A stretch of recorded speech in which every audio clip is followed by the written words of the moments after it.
Okay, guys, we are live. So for those listening at home, welcome to the Dungeon Musings YouTube channel. My name is Kevin Madison, and I'll be your friendly Spielmeister today, because today we were going to be carrying on with our ongoing campaign playing Pathfinder 2nd Edition in our Spires of Paradar setting.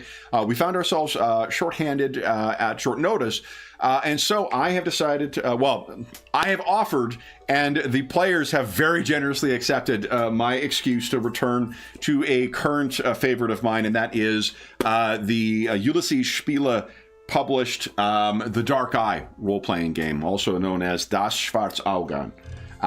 With me today for a little session of The Dark Eye are two luminaries of the channel and stars of our Spires of Paradar campaign. Guys, why don't you tell us who you are and who you're playing today? First up, we've got Ingolf. Yeah, hi, I'm Ingolf. I'm playing Korgrim, who is an ore dwarf, and he has a streak of bad luck. Yes. And one of that involves perhaps traveling with our other player. Next up is Darren. Yeah, Darren here. I'm playing Carolan, who's going to be a lovable rogue, and he's also a half-elf. Very nice. So we're a little late starting because we spent a little bit of time just talking about the setting and getting familiar with the Roll20 character sheets. But to give context for us, guys, our scene opens. We talked a little bit about the setting, and just to give context for those listening at home, this here, guys, is a map of the Principality of Kosh. I think Ingolf is the only one to have no difficulty reading the place names in here because it is from a German language product. But many of the names are the same in English as what they are. What I think... oh,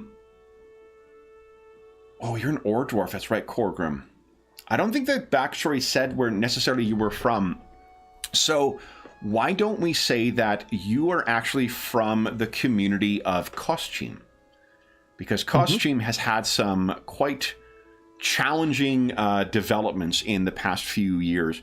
Now, before we talk about what where we are, the setting of the Dark Eye is a place called Aventuria, the continent, and that continent over the past 25 years in particular has seen an enormous amount of widespread conflict, which also leads to opportunities for adventure, which I think has taken both of our heroes quite far from home and far to the east. We now see our heroes in the year 1040, 1040, heading back to perhaps show each other their homelands. Now, Korgrim, do you think, for one, are you keeping up on current events in Koschim? And by current events, I mean like the last 10, 15 years, or does it matter of like, man, I haven't even thought about what's happened there in the last little bit? I think I will know about the more general known stuff, but I have listened if the theme came up, but I think I will not have asked around. Okay.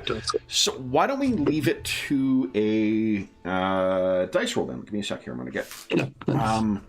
What you give? I think it's history. Is the skill I'm thinking of? Be under knowledge skills. Yeah, history, and we'll make it. Actually, I think we'll make it easy for you. No, we'll make it very easy for Korgrim and easy for Carolan, please.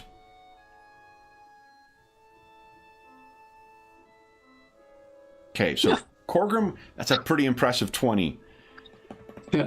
Okay, so this is interesting. Bad luck, yeah. So how long do you think you two have been traveling together at this point?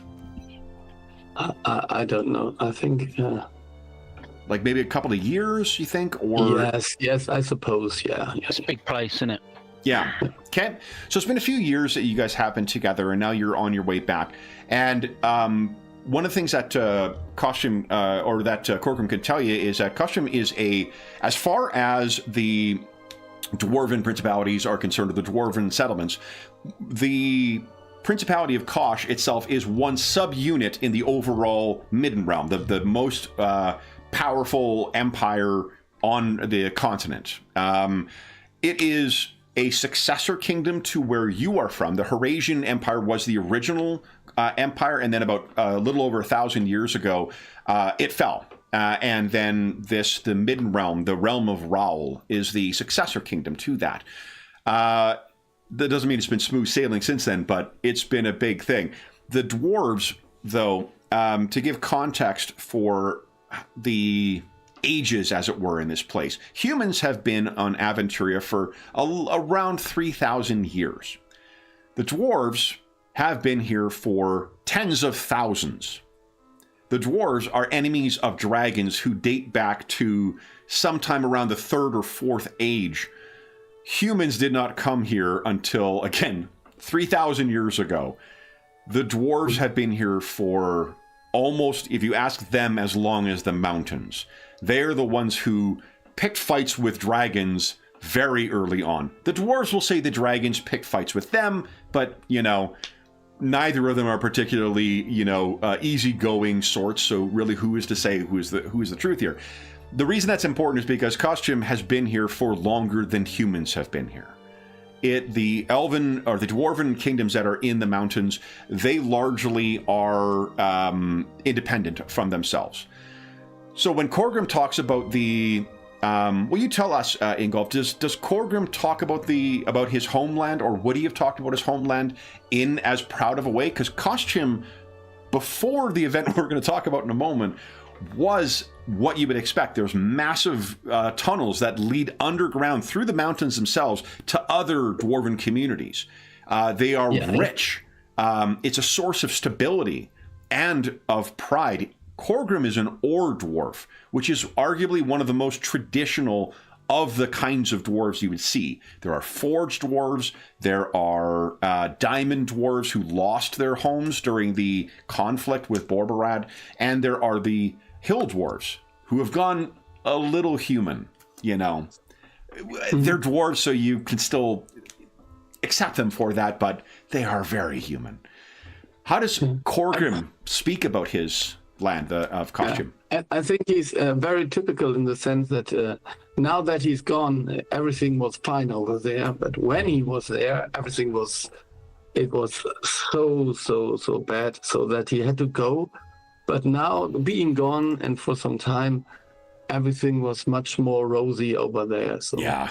For him, that was basically it was almost paradise, but under the earth. That's perfect. Yeah. And if you, I'm not sure whether, Caroline, you have traveled to any dwarven settlements before, but I've got a great illustration from the Riverlands source book, which again, I really hope they translate. Here we go. This is what Costume looked like in better times. So imagine that, but, tens of thousands of dwarves all living through these twisting kingdoms. They also have varieties of different dwarves that are living there. It really was an impressive thing. What our roles tell us, Caroline, is that you were the one who found out about the Allegrim. So one of the things that dwarves, there is a... it's not an elven or a dragon god, but it really is the closest thing that the dragons would be to godhood. A ancient progenitor of pretty much most other dragons called Pyrador. Pyrador is a creature of myth at this point. Pyrdakor, I think it's called. Pyrdakor, yeah. Yeah. Pyrdakor defied the gods on 2 different occasions in the time of myth. But one of the things it did is Pyrdakor also spawned horrific, powerful spirits that were drawn from the spheres, from the other kind of realms. The way that the metaphysical world is sort of thought of in Aventuria is like a series of kind of spheres that lead out, and you can travel to them or pierce them or whatever. These are powerful things. And one of the things that Costume was founded on, again, before humans, at least humans from the West, ever set foot on Aventuria, is they talked about a firebird called Allegrim. And it was said to have been in that time of myth, before the founding of the Horasian Empire, they fought this Allegrim and they bound him underneath costume. It was a human, allied with traitor dwarves, dark dwarves, and a series of renegade human nobles who managed to sneak their way in, and using secrets gifted to them by an undead dragon, one of the heptarchs, they shattered the bonds of the Allegrim, and it escaped. The Allegrim is such a powerful entity that it not only killed a significant number of the dwarves that are in there, it razed the northern regions of Kosh, and it was only stopped, and I say stopped, not killed, because it has been re-imprisoned through a literal miracle by one of the 12 gods in the city of Angbar. It's said that the dwarven king himself would have died if it had not been for another human, and even then he could not prevent the king in the mountain from being blinded by being exposed to this primordial creature.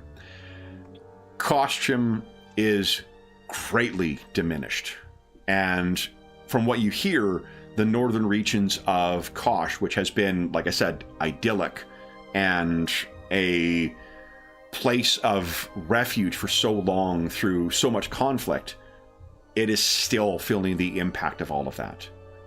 And worst of all, the surviving mage, the mage who freed the Allegrim, she then went on to kill the Lord Mother, the mother to the prince, the ruler of the Principality of Kosh. So she is still out there and still awaits justice. I think it is likely, if you wish to really think about it, this is perhaps the article you read around 6 months ago about Charisia, the villainess who freed the Allegrim, who killed Lord Mother, and is responsible for bringing so much ruin to Corgrim's homeland. Did you tell them, Carolyn? What, tell Corgrim? Yeah, about what happened? Because I think this is probably, you guys were traveling back thinking of like, boy, I'm going to show you my land. Like, I'm picturing there's been some sort of like contest between you guys of like, yeah, but you got to see Horasian clockmakers. And it's like, clockmakers, come on. You got to see. I would have definitely told him, because I think it would have like made him even madder. And I get quite a lot of joy out of the sort of crazy old dwarf. That's one of the reasons I travel with him, because it amuses me how angry he can get. And yeah. Okay. And Corgrim, how did you react to that news? Yeah, I think, well, come on, this is just over exaggerated. So I mean, there is this evil sorceress, and I spit on the ground thinking about her. But then again, I mean, it can't be so bad. Okay. I can't imagine. And this, I mean, we have heard of evil tales and we have seen evil things, but this is like, I don't know, almost like a god coming to life in the middle of the city or something. So maybe this is not so. It was a little bit like that, but not 100%. Yeah, and like for a dwarf who grew up in costume, it would be very much like the boogeyman coming, right? Like, Indrim is sort of like, oh, if you're not good, it'll raise up and do whatever, because it was trapped underneath that thing for 4,000 years. And so, yeah, I mean, I imagine there was a surreal aspect.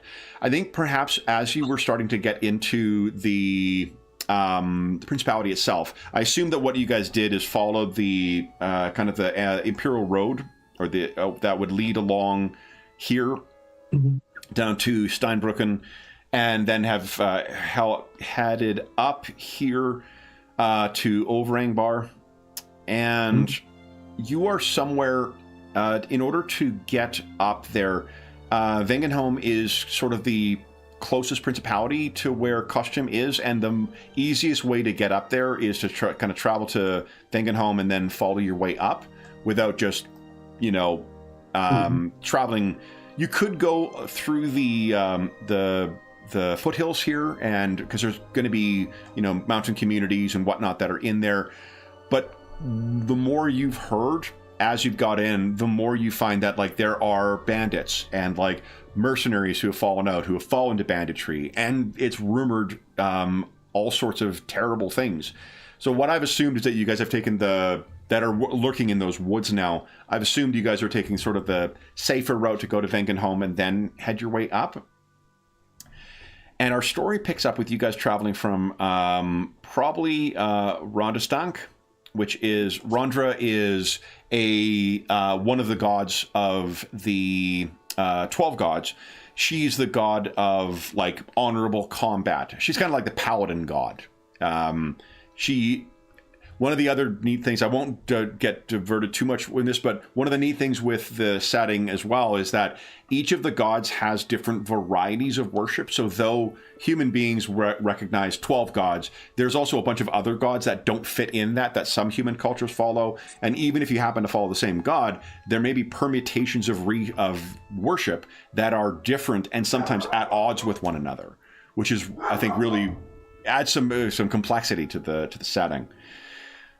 What I can tell you guys is that ever since you've traveled from Overangbar and been making your way along the road, because Korgrim is not going to set foot on a fucking barge, I assume. You guys are traveling. It has been seemingly... There has been a storm for the last, like, 6 days that seemingly has been about to burst. And at first, it seemed to have been against the wind, so it was not something that was coming upon you. But then the wind shifted, and you were expecting, I assume, Korgrim, you were very vocal about, well, great, we're going to be traveling in the wet now. But while the wind came in and there was some other changes, that storm on the horizon never seemed to actually come to you. And then we see you arriving at this crossroads here just north of Rondastank, and it seems that you have finally caught up to the storm as you were approaching an inn.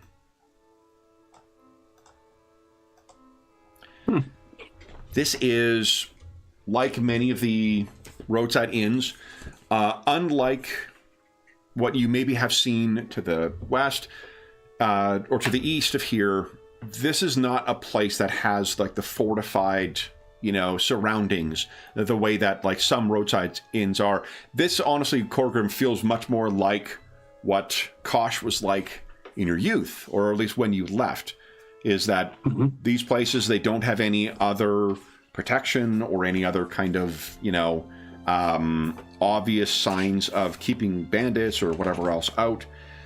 And do you think you've been by this road before? I assume so, if you're traveling from Kosh through Vengenholm, right? Yeah, I think, but it might have been 15 or 20 years ago. I don't know how. Yeah. So you know, this place used to be called the Hearthfire Inn. And interesting.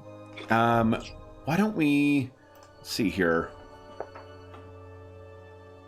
Is he the type of person who would have been, like, chatty with the proprietors or whatnot, or got to know them, or do you think he just, you know, keeps himself? Yeah, I think at that time at least he was. I mean, because he was then starting the journey. So come on. So I think you know that it was a couple called the Wiedenbickels who used to run this place. I'll put that in chat.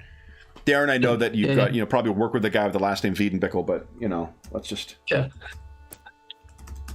There's... yeah. Wiedenbickel, yeah, okay. Okay. Oh, that's an interesting name, yeah. Okay. Yeah, family who... This is one of the funny... Like, I have no earthly idea if there's any, like, in-jokes that are hidden in German in some of these names. So... No, I don't think so. I don't think so. So, that is what you're finding, is that there is... you have finally caught up to this storm. It is unseasonable. I think right now it is probably... So in the middle of the year, there's a period called the Nameless Days. And actually, Engolf, you might be able to answer this for me, because I can't find an answer in English. during the nameless days aren't 3 days of eclipse, right? Like they're just 3 days that are given over to the nameless one, and they're dangerous at night. Is that right? It's the last 5 days. So each month has 30 days. Yeah. And then the year has 365. So the 5 days that are left are for the nameless one. And there's not an eclipse that happens during that, right? No, normally not. But if it happens, then this is a bad. Okay. Come on. So the 12 gods are the sort of the most prominent worship in here. So when people refer to the 12 gods or the prayers of the 12 gods or thanks to the 12, that's what they're referring to. There is, though, a 13th god, the nameless one, who betrayed all of them, tried to take over the world in a long forgotten age. And when he was cast down, not only was his name taken from him, he had torn a hole in the spheres that was allowing demons into the world. They sewed him into that hole, metaphysically speaking. So he is there to seal up the rift between the demon realm and the mortal realm in Dara. But he still whispers out to worshippers. So I mentioned that there was different evil things out here. The nameless one is one source of that evil, but it's totally unrelated to the Borberadians, which is totally unrelated to the demon, the archdemons. So lots of terrible things that can happen here. Darren, did you really think a setting wouldn't have awful monsters in it? It wouldn't appeal to me. So that is the reason I ask, because interestingly, it kind of happens like in the middle of summer is where the nameless days are. It is the end of the year, but seasonally, it's the summertime. So this is kind of picturing like late spring, early summer when you guys are traveling. This feels more late winter weather, though. It is very cold. You likely are not dressed appropriately. Probably what the plan was is because you guys are traveling across much of the Empire, which has a more temperate climate, in a more favorable season, your plan was to get warmer clothes at Vinkenholm and then make the hike up into costume. But thankfully, this place is here. Now, Corgrim, have you told Carolyn anything of what to expect here, or? Yeah, I mean, maybe as we get closer, I remember that. I think it took me a whole day to remember that those guys were called Wiedebickel. And then now I maybe I start even inventing stories about them, but I won't tell him. Okay. This is, incidentally, I didn't load it in here, but this is what you can remember about the Wiedebickels. Oh, they look nice. Yeah. So, when you make your way up, someone kind of stumbles out from the front of the inn as you are going in to, no doubt, go and either relieve themselves. The inn itself has what's depicted. I don't have a direct picture of it, but it's very much like what you see there. It is 2 stories, though. There is also a stable off to the side. There is also, where the heck is my key? Oh, here we go.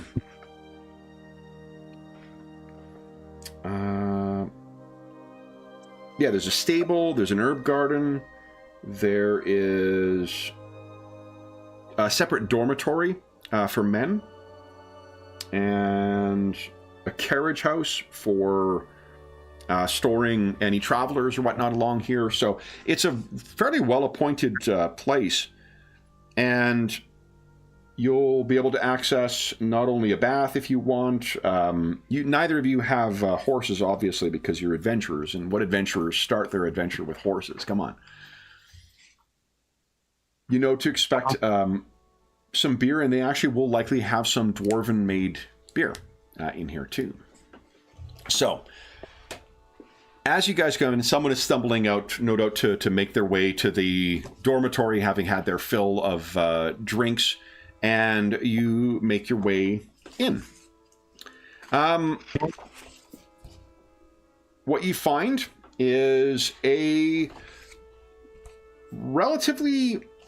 it is a relatively busy night, it seems, so there are folks who are traveling from all over, but Corgrim, one thing you can notice that is different is the mood in here seems to match the mood outside, in the sense that there are a lot more long faces in here than you recall the last time you were at the Heartfire Inn. The faces as well, I think, likely are closer to some of the folks you have seen at your travels. The last, like I said, 25 years have seen a lot of conflict, which has left a lot of folks who know how to fight with, places to go. Kosh, while impacted by the Allegrim, is not as impacted as, say, the Shield Lands, which is to the east of here, where a horde of orcs stormed in and nearly took over the place. There's a lot of folks who have seen a lot of conflict, who have been displaced, and there's a lot more folks who seem maybe like what you were, Corgrim, when you first set out here. There's a lot more folks who seem to be mercenaries, either returning home or trying to find other work here. It is not necessarily the warmest welcome you would expect, but there is someone who does come towards you, and it is a woman. And you're reminded, I think, that humans wear the decades a lot heavier than what dwarves do, or half-elves do. Half-elves are not immortal. You have a longer lifespan than what humans do, but elves are a deeply magical species in this thing, where they live until they feel their purpose has been fulfilled, or until they're killed. So elves elves themselves have a very different culture to what humans have. Dwarves interact with humans quite often, but elves don't have concepts of like money or kings or gods or whatnot. Like, they just have a very, very different. So elves are very, very often out of fish out of water. You're a half elf, so you grew up in human society, and the Horasian Empire is one place where the Glade elves are a lot more integrated, so you don't have that kind of connection. But even then, maybe you would recognize what Corgrim would be experiencing here, that like time passes a lot more noticeably for humans than it does, because there's a lot more gray in her hair, and she comes up. Welcome to the Hearthfire. Please find a seat where you can. We have beer, we have food, we have lodging. Oh. Yeah. Thank you, Miss Wiedebickel. Mrs. Wiedebickel, I suppose. He kind of twits. Do you know my name? Yeah. I remember it. I was only here 10 years or 15 years ago. I mean. She narrows her eyes and kind of studies you. I don't. You were headed east, yes? Yes, that's true. And it kind of, you can see the expression on her face changes. Why don't you guys give us I think it's pretty easy. She is not a particularly conniving person.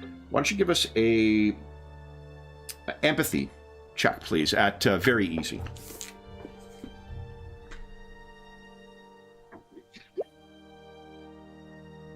Okay. Yeah. So, Corgrim, you can see that she clearly seems to remember where you're from.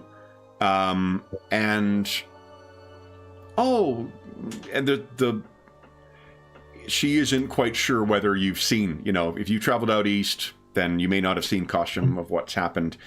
And you're back home now. That's wonderful. Caroline, you got an extra quality level there. Do you have any questions about her reaction, or anything further you'd want to pick up from it, or anything you want to build from there? I think I would try and make light of it a bit and just say it's not quite the same as when Corgrim left, though. Unfortunately, But home is home, nevertheless. And I'll just pat him on the back, and try and. She smiles. Pick him Indeed, his I wish. emotion up. And for a homecoming, this weather, we, it's. We thought that we had left the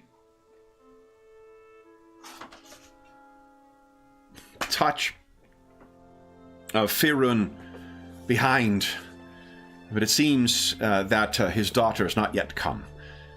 Firun is the god of winter. His daughter, it's not Sigrun, is it? Ingolf, do you remember? Sorry. There's no, a demigod just... who is the goddess of spring, who is also worshipping here.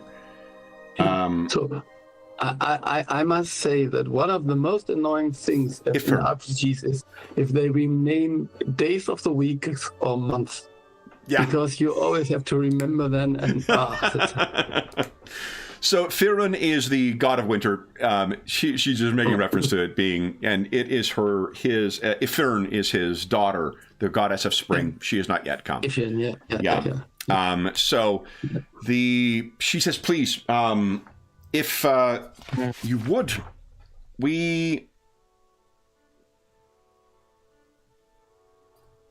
if you're home, I assume you want a taste of home then. Nothing could be better. 2 pints of Eichstadt I'll bring for you. Yeah. Please. I have stuffed roast rabbit with potatoes tossed in butter and apple pie, berry cake, or deep fried dough for dessert. Yes, so we take all of that, I suppose. Good. Sounds good. Please. Do you need a bath as well, or have you grown wet enough in this weather? Yes and no. I think we can manage with a bath. But first, let's go eating, I suppose. Good. Then take a seat wherever you like, close to the fire. There is only one hearth in here. Those seats are probably taken already. Yeah, looks like they are already taken. But you can sit at. There's a couple of long tables that have other folks at it. There's a big central round table in the middle. Then there's kind of a table off in the corner if you want to sit there. Yeah, I think. It's a little bit strange. Let's go off into the corner and watch a little bit before we mingle. Okay. Do you feel that either of the characters are particularly religious? Because there is a shrine to the demigod of travel, Travia, outside. And sometimes if your travelers would want to, drop a coin in there.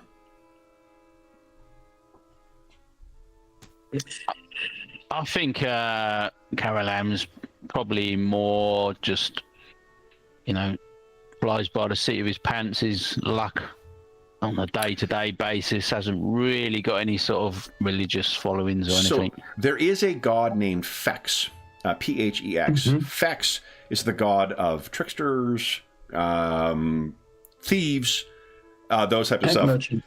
Yeah, and merchants, yeah. That's the one he would sort of associate with, but he ain't gonna be. I had a feeling. Like... And dwarves, it's actually Angrosh, I think is what they call him. Angrosh, yeah. Angrosh is the dwarven name for Ingerim, and they call themselves the Angrashim, the sons or daughters of the people of Angrosh. He made us. He made us. Exactly, and the humans just have the name wrong. So it's not surprising that either you would spend time doing that. Sitting down, why don't you, if you're sitting down, why don't you each give us another empathy check? This one time at challenging. See if anything is picked up from here. Nope. I mean, there's, Eichstadt beer coming, so, I mean, Yeah. And the stuffed rabbit. I mean, that's And Caroline, was that yours? Oh yeah, this is yours. So Caroline, you definitely, it may not surprise you to learn that you're going to take a survey of the surroundings as soon as you sit down. What you find is that there's this table where folks are playing a card game, and there's a wide variety of different card games that go on here. 21 Kreutzers, the Evil One, Old Alric, Pick Up 2.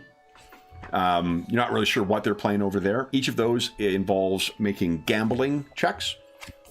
So would that you wish to indulge in some of that, you're certainly willing to do so. Looks like there's some travelers in here as well, too. Probably merchants coming down. What you have noticed, Caroline, is that now that you're into the Principality of Kosh, like 1 in every 4 people you meet is a hill dwarf. Like they... Having spent so much time with Korgrim in his armor and his severity and whatnot, it maybe is a bit of a shock to see quite so many, or to be reminded how chill the hill dwarves are by comparison. But yeah, there's a couple of them who are sitting at at a table. And what you do pick up is that there is one individual who is on his own and sitting. He's kind of taking your strategy as well.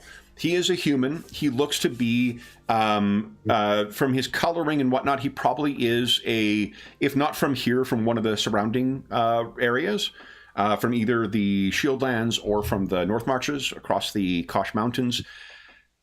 With 2 quality levels in it, this is a guy who seems pretty jittery. He may be ill, and that could be accountable to the weather.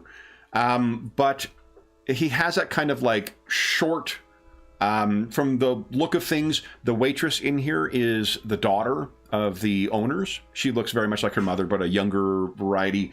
And this guy's quite curt to the point where she kind of, physically, all right, and goes back.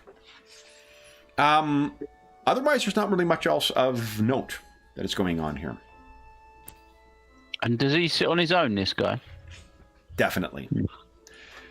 If you were to guess, you don't know enough about, military units or whatnot. I don't think your warfare skill is particularly good. You do know that Korgrim knows a fair bit about that, and this dude does seem to have some kind of markings on him. So, the pints of beer are brought over, and they smell wonderful. The food that follows, this may be heresy, Korgrim. It might even be better than the beer. I mean, they learned here, so it's okay. Okay. Yeah. What do you guys do? Just at some point, maybe I pick up that Carolyn is watching someone else. Is there anything with that guy? Yeah, I think as we're eating, I'd make sort of small talk and say, got a bit of a strange character over in that corner. Would you say that was some sort of military uniform or something? Yeah, so when I turn around and look at him, I have warfare 10, so that's basically my best skill. So do you think, are you trying to be inconspicuous, Korgrim, or do you care whether he sees you checking him out? I think I don't care so much, because I think he would recognize if he is some kind of veteran or so. He would recognize me as well, I suppose. Okay. So yeah. So why don't you give us a warfare check at easy, and I am going to make a check for him. Just for perception, because I'm going to see if he's paying attention or not. Okay. All right. Wow, 3 quality levels. All right. So you look over and you get a good look at the insignia that this guy is wearing. And what you happen to notice is that... where is it here? He is clearly a veteran of a unit, a mercenary unit that you came across called the Black League, named after Kor. Kor's Black League. Kor being the demigod, the son of Rondra, where Rondra is the goddess of like noble war and whatnot. Kor is just about fucking fighting. Kor is kind of like the Ares to Rondra's Athena, if you will. Mm-hmm. You also know that this guy, he looks very pale. He does not look well. And you know that the Black League is an Al-Anfan unit. And so they are from... Well, why don't you, in character, why don't you tell Caroline what you know for how far away this dude must be from? He's miles, maybe 1,000 miles from the south. She's I don't... What makes you think, or what do you think he would be doing here? Why do you think he would be here, especially on his own? Seems strange. He seems a bit, I would say unwell, probably. Yeah. Looking at him. I don't know. So, do you think he's on some sort of mission, maybe? I don't think there's any mission from Al-Anfar to here. So. What you know, Carolyn, just because you did get 2 quality levels, the guy looks pretty upset, and he seems pretty agitated. And to the point where, to almost put a point on it, he doesn't seem to notice you, Corgrim. And like, again, like, you're not being subtle whatsoever. This is a lot of like looking around and like, oh, looking at this guy. But he's got, his cloak kind of over, and he's shivering. He finishes his drink. He throws some coins down and stands hitting the table a bit. It doesn't move because it's quite so heavy. He is a pretty big lad, too, for humans. And then he staggers off in the direction of the... Let me see here. The entrance...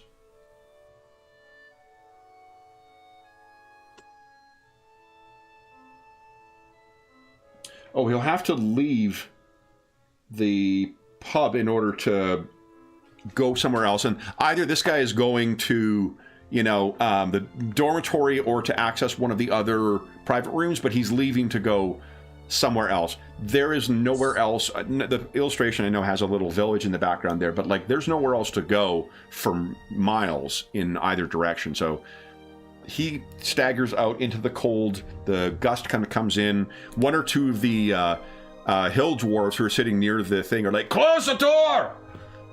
And then poof, the door closes, and you guys are brought your desserts around this point.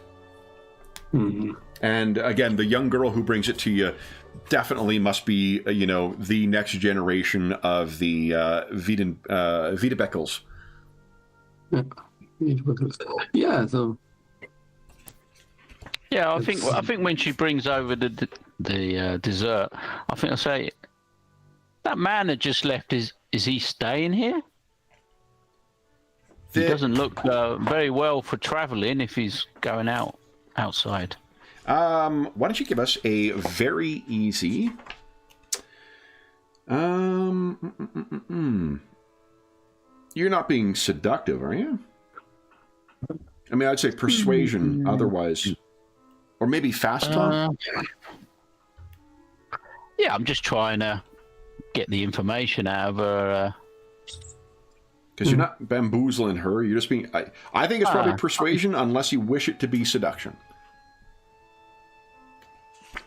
And let me check... she's almost your age, isn't she? Yeah, I mean, there'd be a tinkle in the eye and a wink, maybe. Yeah, give us a seduction check then. You don't have any advantages that would come into play, do you? Oof.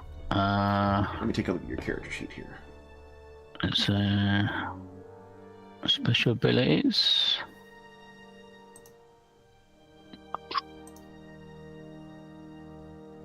Nothing that looks obvious there. Okay. Then go ahead and give us your very easy seduction check. And this is just, you can think of it more as flirting, like you're not trying to... Yeah. Anna says good luck. That is two quality levels of success. So she looks at you and she immediately kind of, holds her tray in front of her. She's like, he was rude, wasn't he? Very. I didn't like him at all. No. But, I was going to say something, but then he left. Well, that's... It's a good thing he did, too. Stand up for your honor. Well, that's very kind of you. And no need to, though. If he was intent on... If he'd have been ruder, I would have taken things into my own matter. Although, it'd be best just to get someone like that to leave. It's dressed peculiar for a Koshite, right? Looked like a military man, to be honest. Yeah. Mm-hmm.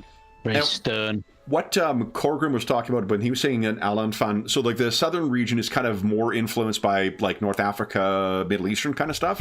So that's sort of what you can picture. The guy is dressed like someone from that region, but what she's saying is that he was a local. Yeah. So he's like...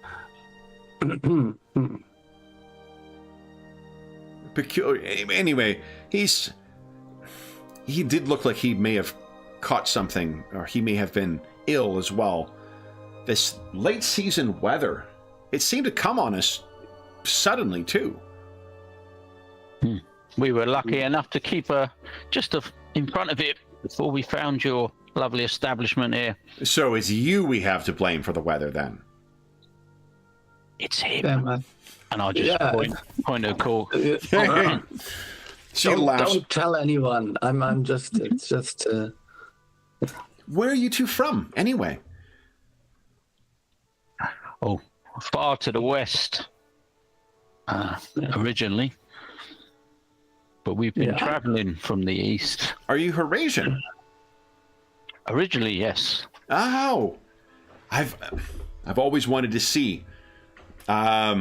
The Grangor, I've heard, is a remarkable city. Grangor is actually where you're from, Caroline. A beautiful place. Only. I think I'm still a little bit mad. I heard only of the beggars there. Don't listen to him. The weather has got him in a foul mood once again. And you, Angrashim, are you from here? It's unusual for them to refer to dwarves by their name, but the interaction between hill dwarves and humans in Kosh is like, they're actually like, it wouldn't be unusual for them to refer to the human god Ingrid as Angrosh. Yeah. I'm from Koshim. I have to see myself. Oh, good of you to return home then. We're great friends of your people here. Yeah. I mean, just because I can, I maybe just then say thank you in Dwarvish. So Rogolan, I think. Yeah, Rogolan. Yeah. Yeah. And she says, I didn't bring it in here. I have. There's actually in the Revelations from Heaven, they give you a couple little like Rogolan kind of phrases and stuff in there, which are pretty fun. So she laughs and replies in kind to say, you're most welcome. More Einstadt? Yeah. Eichstadt, you can't go wrong with an Eichstadt, yes. Good. Then please welcome home, and I hope you enjoy your time here. And thank you for your courtesy. You're more welcome. And so you place she heads back to the bar, and gets her drinks. What do you guys do with your evening? I think I would try and weasel my way into a bit of gambling at some point. Okay. Try and get in with the locals a little bit. Okay. Or the people that are here, at least. Now, the silver dollars is kind of the general coinage here, but I don't think you guys have an awful lot of them, if I recall. Probably not. For a double room, it would cost you 5 silver dollars. And yeah, I think maybe we'll have one of these common rooms or something. A bed like in the that. dormitory is 2 hailers, which Yes. is like the, Yeah. I think it's increments of 10 for each of them. So that's Yes. like, Yes. yeah. Oh, it's okay. Yeah. Yeah. So the dormitory would be probably, yeah. Let's see if I can do anything about that. That's Grim. yeah. Nice. Or- There you go. That's a spirit.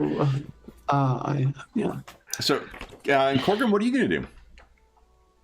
Yeah, maybe there are. I think there must be. There are all these hill dwarfs. So maybe someone has been involved in the battles here or something, and would like to tell because I don't know so much. Sure.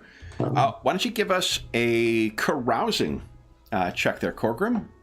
And I think because we'll make it easy because you are local and this is a great venue for it. Yeah, and actually, I'm very good at carouse. You are. Yeah. Let's see if that worked out. Nice. Okay. 3 quality levels. Holy shit. So the full history of the local, like basically you get the dirt on everything that has happened here recently. And what the most significant sort of changeover as of late has been like in Vingenholm. One of the reasons there has been so much tumult here is that the original rulers of Vingenholm were overthrown, seemingly with some like approval of the prince, by another family. One of those people who was cast out is one of the ones who broke into costume. It was a robber knight who helped this wizard get in there. He's fortunately dead, but he's got survivors who still want to, avenge his family's name for being cast out.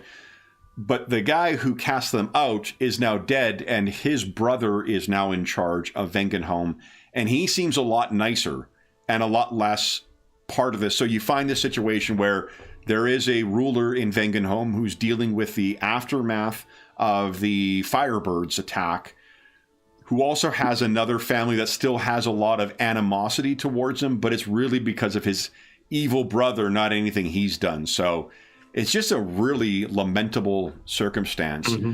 What might be of interest to you, though, is that the Dark Dwarf, who is said to have helped sneak this wizard, Cheresia, into costume, he's been seen in the Northern Reaches as of late.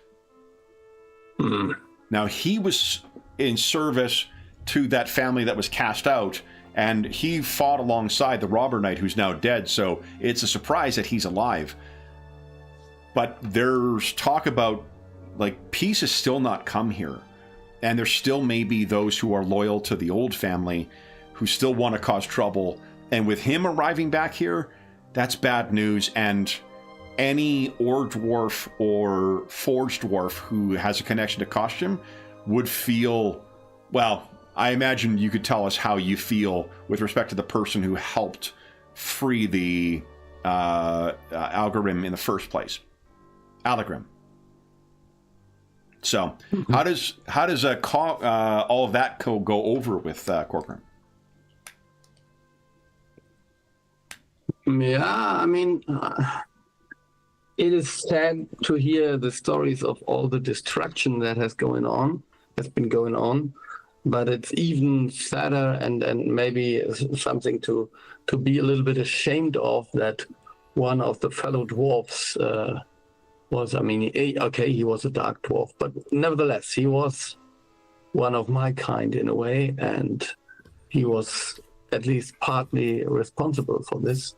Partially responsible. Yeah, and like the Dark Dwarves are not like a separate species. It's just sort of more of a nickname. They're kind of like nomadic dwarves or cast outs, but this guy, Caroline, though, let's talk about your card game. So it's neat because like dice games are kind of just like a flat game of luck in it, but card games in this are a game of skill. Do you think it's a simpler game or something more complex that is being played here? Who's at the table? Is it? It's probably some yeah. There's going to be at least 2 Hillsdwarves who are kind of the local card sharps. There's probably some teamsters who are part of a caravan, and there's 1 mercenary. I think it's probably on the more complex then. They probably do this quite a lot. So Okay. this is their thing, maybe. So that is Boltan then, also known as 5 Aces. It's arguably the most popular card game. Boltan uses element cards from the Inra deck for play. The cards were originally used to tell fortunes, but are now found on Boltan tables instead of in the hands of witches and oracles. Basically, participants try to bet on a strong hand and bluff on a weak hand and try to call their opponent's bluffs. So it's kind of like poker. I think you actually might have a Boltan deck in your list of equipment too. If you go to the equipment, and not the equipment, but the inventory one. Oh, yeah. Yeah, I have. So Boltan quite well. You don't happen to have a specialty it'll be under your special abilities, a specialty in card games, do you? I actually don't remember if you do. He's got luck, but I assume that just helps him. Luck just gives you an extra fate point. Yeah. No, you've got... I don't see you've anything. got aptitude pick locks, so that means you've got a specialty in pick locks, but... Well, no, you get a free reroll, I think, with that one. Aptitude pick locks is pretty cool. So you get if you're picking locks, you get a free reroll on one of the 3 dice you roll for your skill check. Not to put ideas in your head, but all right. So let's do this. The way that it works is it's the first person to accumulate 10 quality levels is the first one to win. Okay. Each check represents multiple games in a 15-minute interval. So let's go ahead and give us a gambling check. And I think it'll be at challenging. And I'll just roll for... I think I'll make 1 roll for sort of your generic opponent. And there is stats for, like, card players in here, too. This is all in the GM's guide. That's with the... or the handout that's with the GM screen. Okay. 1 quality level. Just 1 for me, yeah. Okay. I got 0. Go ahead again. So you're on your way. You begin to build a... but your pot, let's see here.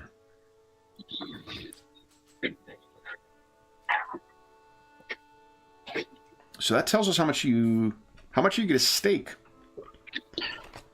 How much of... I don't... So again, like 5 will get you a double room. You have... Let's see here. Oh, I've got 7 silver thalers. Silver thalers, 7 of those. And what do we need? 5 for a room? 5 for a room. No, we wanted to do the dormitory, which is half a silver thaler for us. Well, I think you were okay with doing the dormitory. Caroline was thinking a double room. So you need 5 in order to get there. So how much would you like to stake? We'll assume it's a 1-for-1 return on it. Yeah, I'll put 3 in so that I can then pay for both of us to have a room. Okay. If it goes well. All right. Go ahead and give us another gambling check at quality. And remember, you can spend a fate point to increase the quality level of it. So if you need to get an extra point, you got 1 out of 10 so far. Second round, yes. I got 1 quality level. Ooh, I got 3. Holy shit. So you're at 4 out of 10 so far into the first half hour. Yeah. Go ahead with your next one. Trying to lure them in. Ooh. I got another 2 success levels. So I got 3 so far. I've got another 3. Holy shit. So that puts you at 7. Yep. You may have enough money to afford that room within the hour. Next 15. Oof, I got 0. I need a 1 there. That's 8.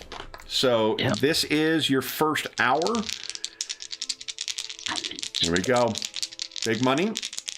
Yep. Well, you know what? Why don't we take a we'll take a break for ourselves, and then we'll take a break for you too, because you do need to relieve yourselves, and you cannot do so in here. So why don't we take our mid-session break right now? Okay. And then we'll come back and see what happens next. And we'll also see what happens while you step outside to relieve yourself. So for those listening at home, we'll be back in about 5 minutes.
All right. Hey, everybody at home. Hope you're having a great weekend thus far. If it's a long weekend, I hope it's treating you well as well. We have a long weekend in Canada this weekend. Okay. And I found our list of Rogaland, Dwarvish for beginners.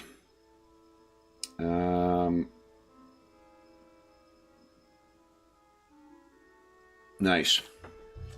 I found the list of, or the handout for Dwarven phrases, too. So, Bunferatosh is elf. So, that may have been something he just called you at some point. Barashem is to your health. And Garashem is greetings.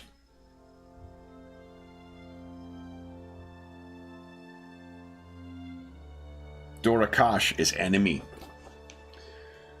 All right. Okay. So, wait for Ingolf to get back here. Oh, you're almost done. Why don't we finish your gambling then? We'll finish your hand here because I think you're pretty close to succeeding. Maybe going out with a victory might be a good way to take a break. So yeah, I'm on 8 at the moment. That's correct. Go ahead. It terribly failed. Oh dear. Now, you could, how badly, you're failed by 3, so it looks like probably that 18 could use a reroll, right? So when you do a fate, is it 1 dice, is it? 1 dice. I believe, let me double check. I think it's 1.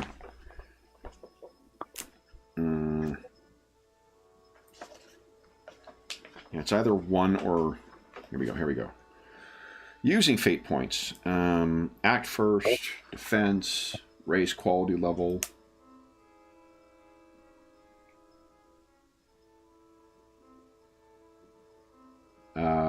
Can't make a fail to a success.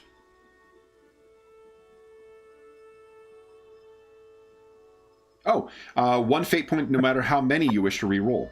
If you roll a skill check, you can re-roll 1, 2, or 3 dice. Oh. Okay. And how do I do that? Would I just have to roll 2d20 or? I mean, like if you want to count, is one of those a success? Yeah, the intuition one's a success.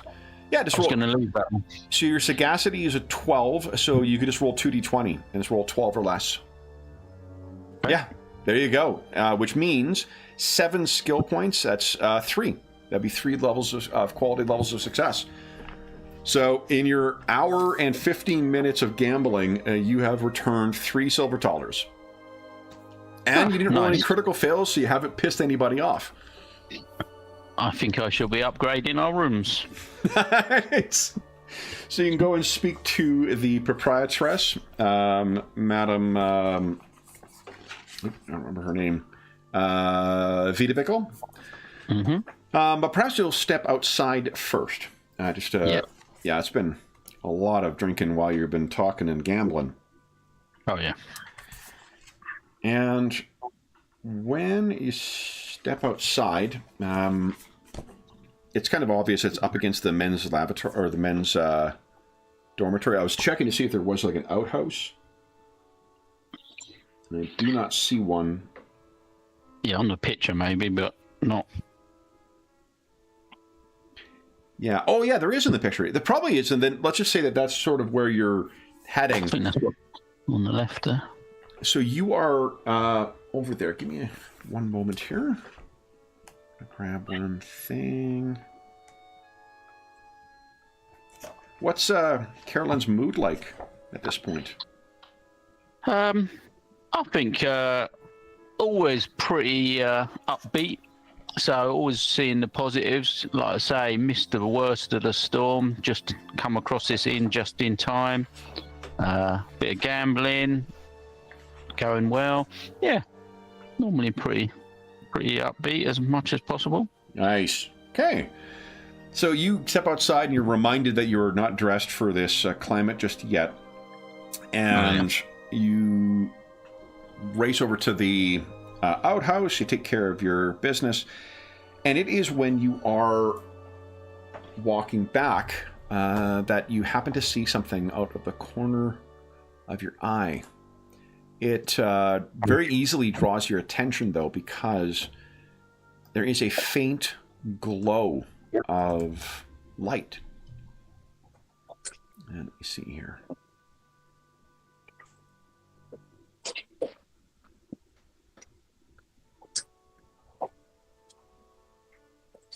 This isn't quite going to line up with the... Oopsies, wrong thing.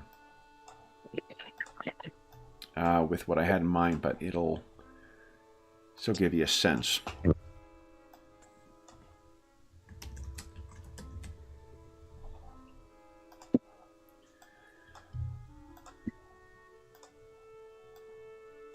So there is a almost translucent woman who is standing, long dark hair, young-ish, you guess maybe in her late 20s, features human from the shape of her ears. The white dress, there isn't color, she seems washed out, but there is a stain from where her throat has been slit. And she has her hand up, and she seems to be trying to mouth something. Now, why don't you give us a... I don't know if you've got training in this, but you can still roll for it. I think it's like monsters and spheres or something like that. What's this skill called? Myth and legends, or? Might be. It's under knowledge. Yeah, it's one of the knowledge skills. Sphere lore, myth and lore, magical lore. Yeah, either myths and legends I think would cover it. Yeah. Let's make this. Let's make it easy. Okay. Whoa. Hey, you know a bit. All right. So, what you can tell, something I like about the bestiaries too, is they give you like magical lore kind of information or lore about the stuff. So you know that obviously ghosts are a thing in this world. Bound spirits is one way of what the mages may call them. You know that they are the spirits of the dead, and you know that they are often bound to a place, an object, or a person. This thing seems to be asking and you're about maybe let's say about 10 meters away from her. She's pretty far down the wall. And particularly dangerous, or more sort of just premonitions and... I think you've heard stories of both. What there is, so the undead in this world, most often if you're seeing like zombies or whatever else, or skeletons, it is an act of a necromancer or something using necromantic magic to bring it up. The exceptions are things like this, where the undead are triggered by a curse, by an action. The way that this person or the spirit before you has the slit throat, it makes you think, oh, we've just disconnected.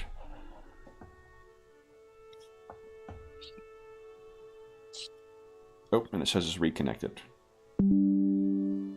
Yep. So we're back.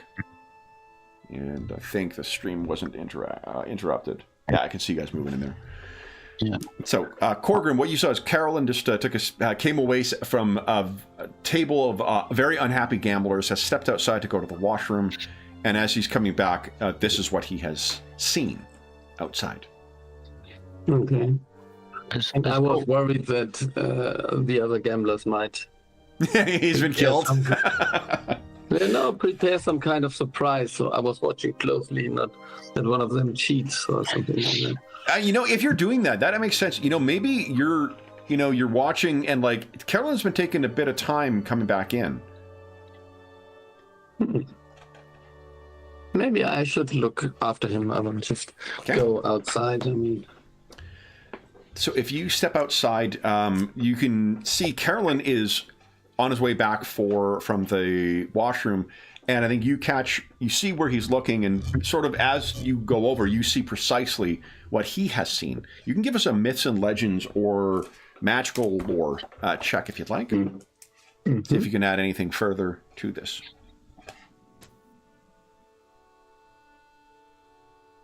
I highly doubt, but nevertheless, I would give it a try. These are not my... No, actually, that is very, very close to a fumble. So, I was telling Darren, I looked up, I got the little handout for Rogalon. So one of the expressions is Ka Robashan Hortaman Angrashin, which is by the long beard of Angraj. Yes. So you see this, and Corgrim, how do you react? If you want to leave it to the dice, I think you can give us a self-control roll, if you like. Oh, yeah. Yeah? Yes. Yeah, that is okay. He's not so superstitious. What is your spirit? It's probably like a 1 at this level. 2. 2? Awesome. So you know what? You can actually have a modifier of +2 to this. Yeah, but I had this... Holy fuck. Yeah, you... So while you don't know what the hell you're looking at, you are absolutely under control here. So you notice then, Caroline, that Corgrim is here as well. So that ghost pointed at something or is trying to mouth something. Yeah, and she's dressed very much like she is in the handout there. No pointed here. She is a human, late 20s-ish. She is dressed like a Koshin. She is, but the white of her dress is stained with blood, and you can see there's a pretty vicious wound across her neck, all washed out in kind of that translucent, ghostly quality. Yeah. I think I'd be. I don't know why, but maybe because she's young and that. I think I'd be strangely sort of drawn towards to find out what she's trying to sort of communicate or say. Sure. So slowly, sort of cautiously going towards. Okay. What you need not make a roll for this, but when you get in and you listen a little more carefully, you can hear. It is there's a spectral quality to it as well, where it feels like it's coming from across some kind of wet fabric or diffused in some way. But there's also a quality of gurgling to it. And you realize it is a name that she is saying over and over. Halmar.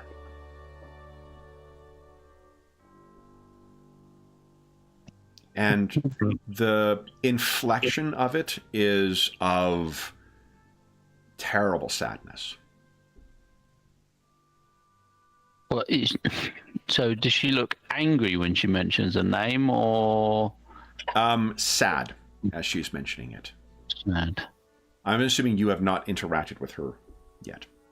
No, I'm going to say, is this who done this to you? She looks at you, and there is a look of anger that changes across her face, and she says, "Cordan!" And I need what? So I know Corgrim's spirit is a 2. What is your spirit, Caroline? Spirit. It's really at the top there. I think second row of the kind of attributes at the top there. This is a penalty to any spells trying to affect you. Why am I not seeing it? I think it'd be a 1. It'd be S. It's SPI. It's between toughness and fate points. Between toughness and fate points. Oh yeah. Current 1. Yeah. 1. Okay. All right. So let me make a check for her. Okay. So that'll leave.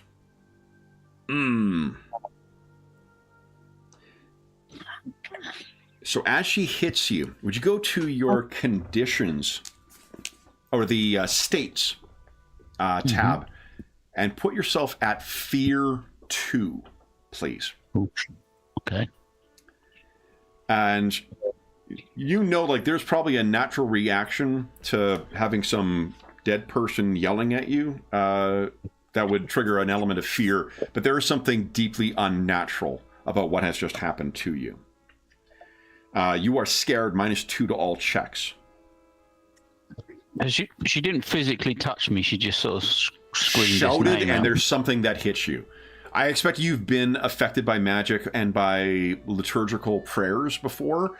That's clearly what's happened here. There's some kind of unnatural magical thing that's hit you.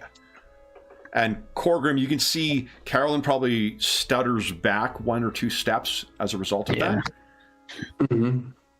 What do you guys do? I see. She does not attack otherwise or approach. Mm-hmm. She just shouted and afflicted you with fear. So Cortan killed you and Halmar. I would just rephrase that? If you say that, she will once again shout at you, Corgrim. Yeah. The name...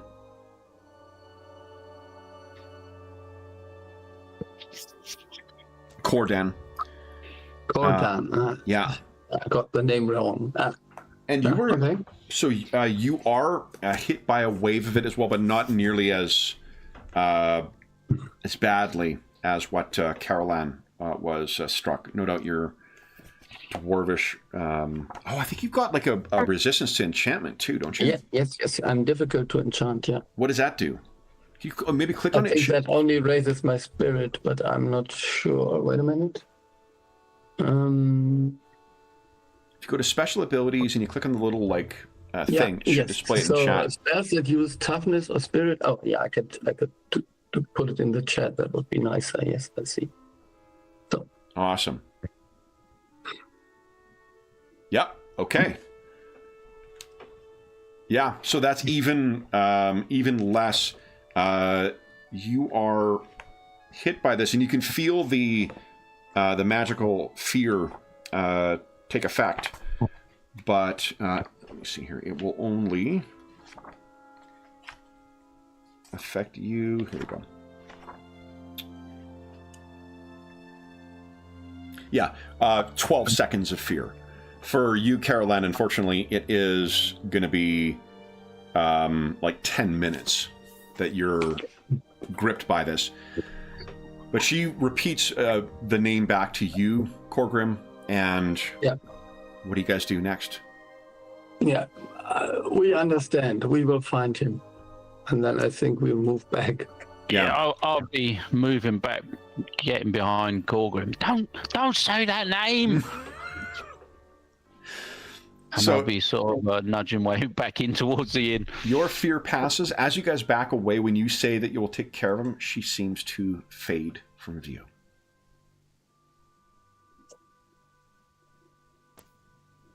Why did you promise her that? She'll come back looking for us.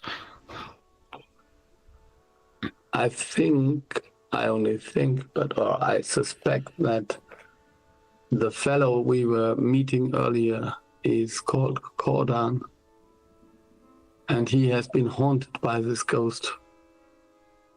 And I don't know if that is true, but if it is, then we have to take care of him. Take care of him, you mean? Do you believe that the ghost lied? I don't think she was lying. She was very angry and upset.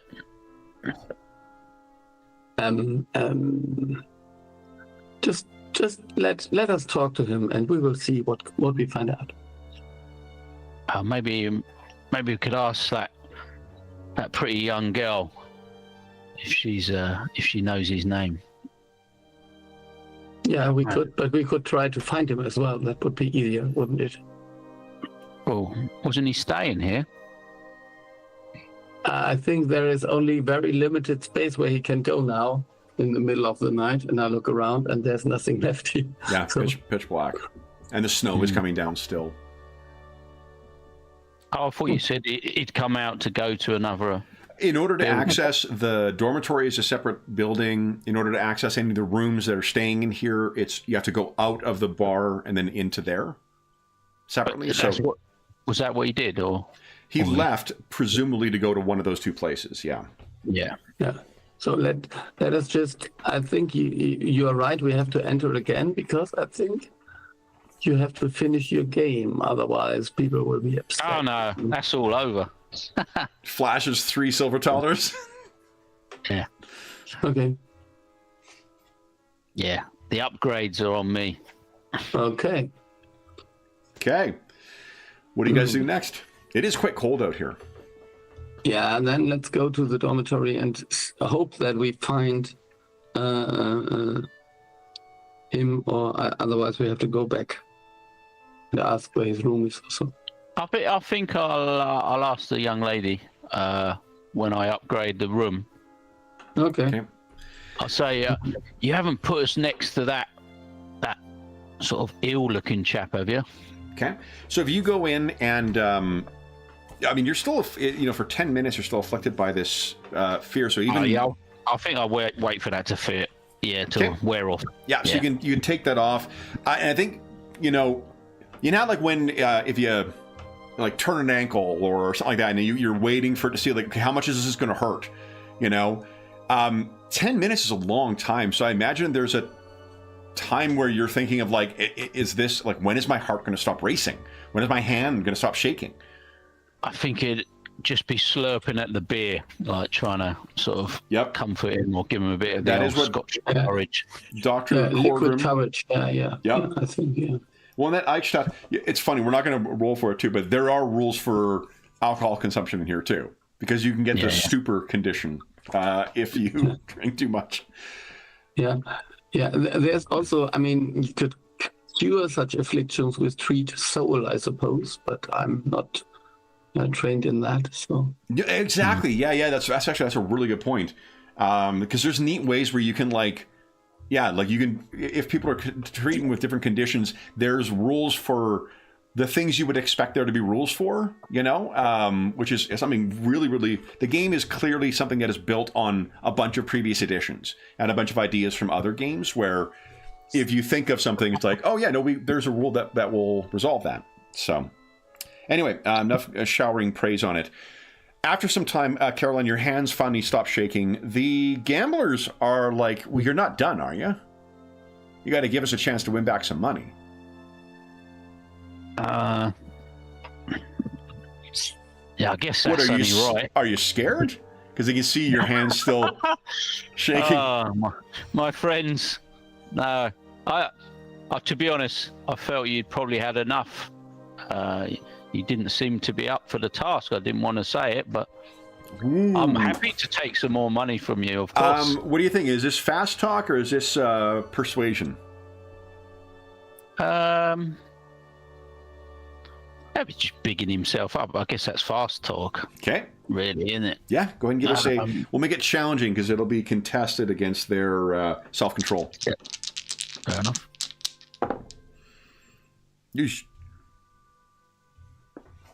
Yeah, it's not great, but so maybe Corgrim, you stepped away for a moment to grab get another round of drinks because Carolyn seems to have downed his. That's one success level though, and that's more than I did. And ties go to the actor, I believe, in this game. Does that sound right, Ingolf? Yeah. It sounds right. Yeah.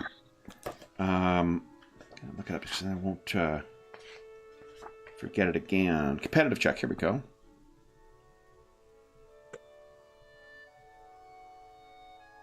Oh, no. Victory for the passive contestant. So the person who's being acted on goes to the defendant. But you could spend, because you succeeded, you could spend a fate point and get a quality level. Okay. What you're basically trying to do is it sounds like you're not trying to cause a fight.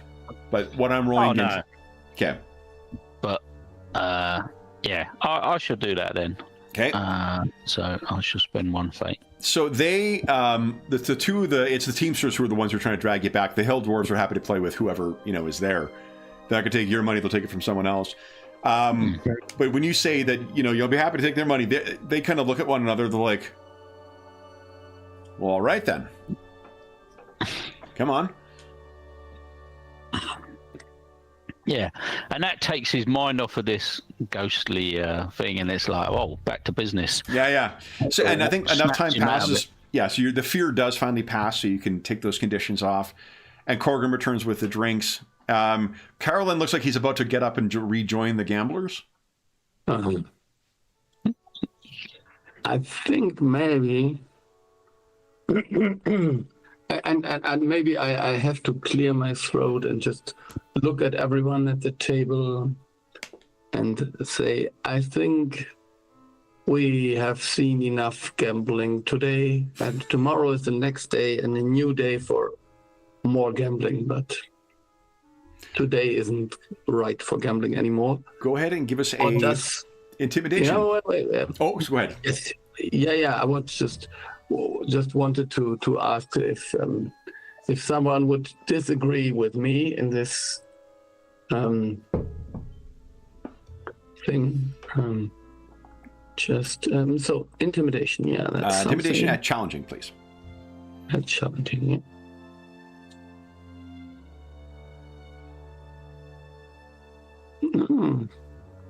That's one quality level.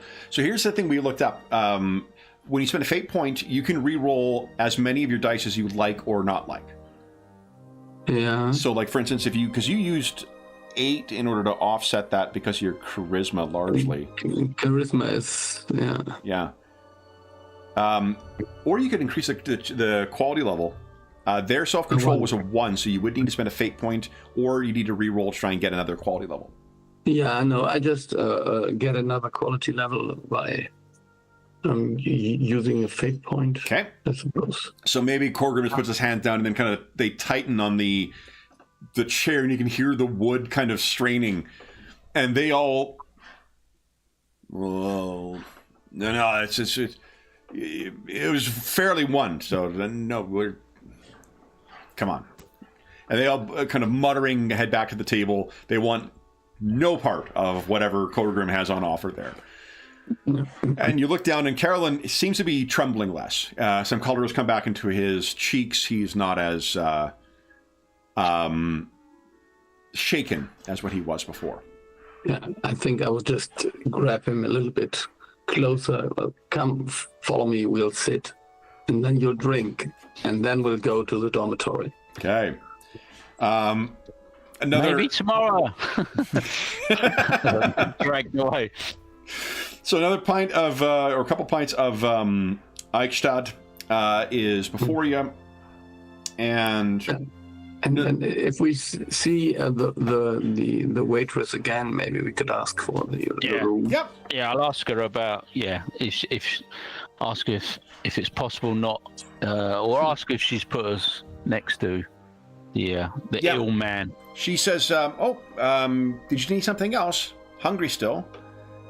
Oh, no. Oof. No, not after that pie. But I was just wondering, we've got a room here for the night. I was just wondering, you haven't put us next to that rather ill-looking chap that I mentioned earlier, have you? Oh, you've taken... let me check. And she heads back and then comes back. And she says, no, not to worry. We have you on the ground floor. He is on the second floor. Ah, good. I didn't know. Well, no, you are on the second floor. Forgive me, because the double rooms are only on the second floor. But you're at the opposite end of the hallway. That's a relief. Yeah, I heard someone complaining about a guy called Corden, but that's maybe a different person. Give us I think that's, it's not bluffing, it is fast talk. Yeah, something I'm very, very good at, but nevertheless, that's going to be fun. Well, let's see about carousing. Let me look up carousing. If carousing fits, because I'm still learning what the... For one, I don't think it's a clear distinction between what one thing is and what another thing is. Let's just see what their suggestion is. Here we go. I mean, carousing is more like having the stamina to drink a lot of alcohol. While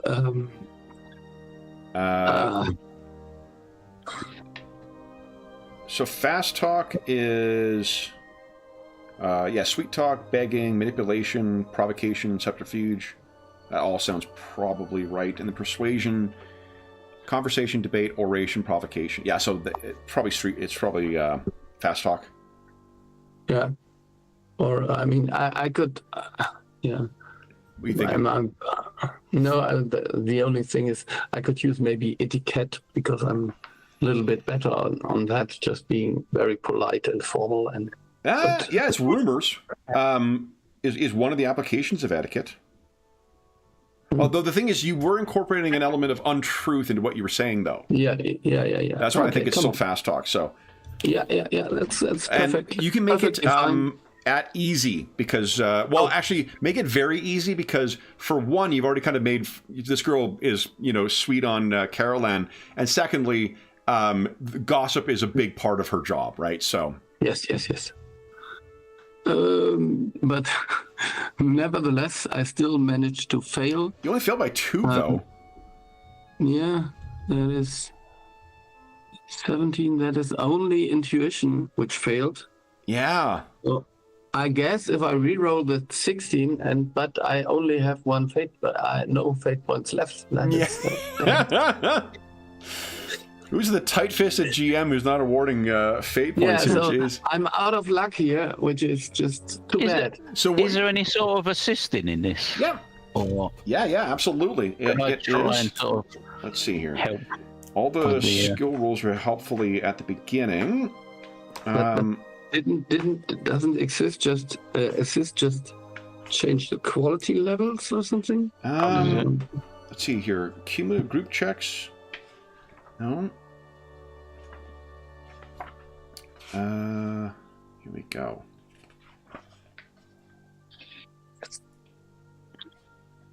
I was just trying to distract her a little bit while you asked, so she might give away the answer before she's really thought about it. Yeah. I think you can just build upon my thing and just talk a little bit more to her with all the smirk you have in her presence. Let's see. The reason I'm looking up is I'm curious if there is already. That's not competitive checks. Cumulative checks. Yeah, this is. I don't think you didn't fail horribly here. So I think if you wish to try and build on what she. I think you said something about the guy's name, right? Corden. Yes, yeah, Corden. Yeah. She's like, what? I said something that this guy Corden had a bad temper, also I heard, and maybe that's okay. him, but... So she kind of gives it. Corden. I think what happened is that he's just been unsuccessful. He's been a little clumsy in what he said, but you can recover from that, Caroline. Yeah, so I'll just say, oh, is that his name? Corden. That rather rude gentleman. And just to see if she nods or sort of agrees to it. Why don't you give us a fast talk at very easy again. Critical success. First critical success in here. Nice.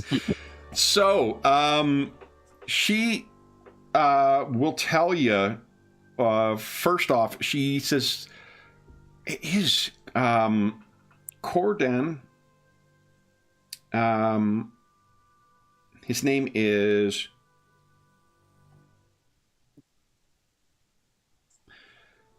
Corden Markfard. Ooh, let's do Moorstein instead. Corden Moorstein.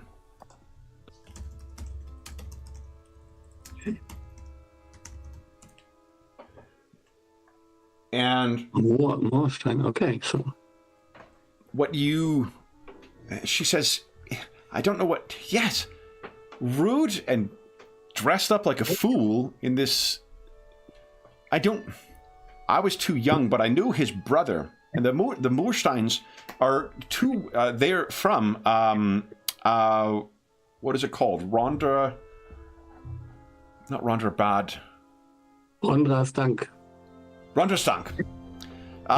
from Rondrastank, or a town outside of it. We knew of them. I don't know what he's doing up here, but yes, rude. Do you know him? I just remember there was something about some friend of his marrying or so. Could this be marrying the wrong person? Something that made him unhappy?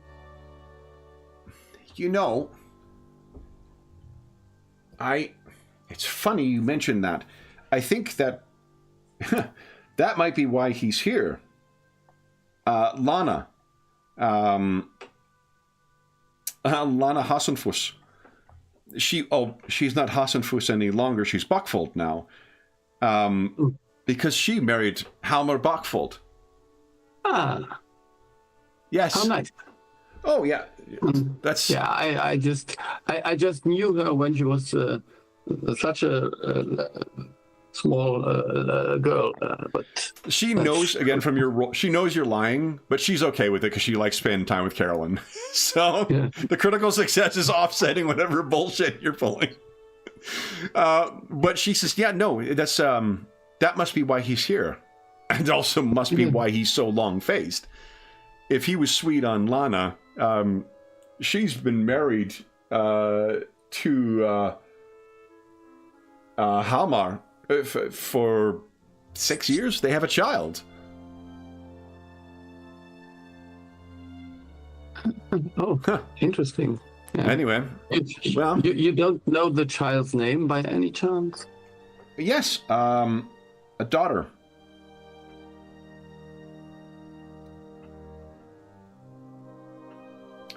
A daughter named Niam. Yeah, okay.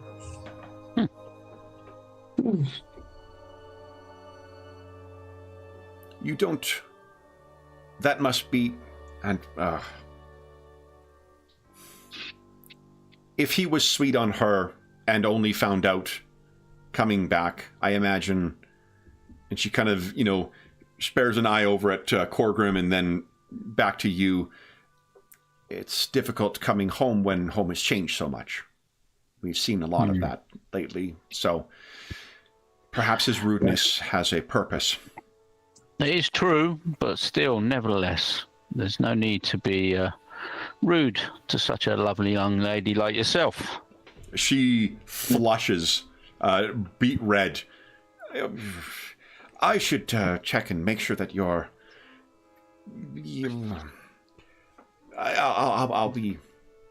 I'll make sure your room is ready for you. And kind of stumbles away. You got a critical success, so if there's anything else you wish to get out of her, you certainly can do so before she leaves. Yeah, I don't. Do you think she's gonna? I don't think she's gonna know anything else, is she? No. Alice, so. But nevertheless, so if we have the room in a little bit on the opposite side, will maybe be 3 rooms to check. Would be easier if we would know the number of the room exactly. So maybe you could say our room number repeatedly, and then something like Maybe as she goes to the room, I think maybe we should follow and we can just sort of point to the door and say, "Oh, keep I away don't from that think one." she or would something. go to the room. I mean, because she's a waitress, or do you have something else in mind? No, she said she was going to go and check on the room, wasn't she? So. Oh, to make sure it was ready. So she was going, where you can see, she's going to talk to her mom to make sure that it's ready for you guys. Oh, okay. It was her excuse to get away. She was just very embarrassed, by you being so charming to her. So, Well, I'll head over to the bar and see if I can just get a little quick glimpse at I assume they've got like a book or something with the names next to the room numbers. with a or crit, something. you can easily get that. You can precisely know. They have sort of a thing. You know what room number he would be at in relation to where yours are. Is everything okay? Is it all right if we go to the room? Her mother looks up and says, "Oh yes, indeed, everything's ready. Hedvina, do you have the keys?"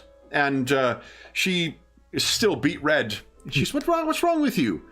Have you come down with are you feverish?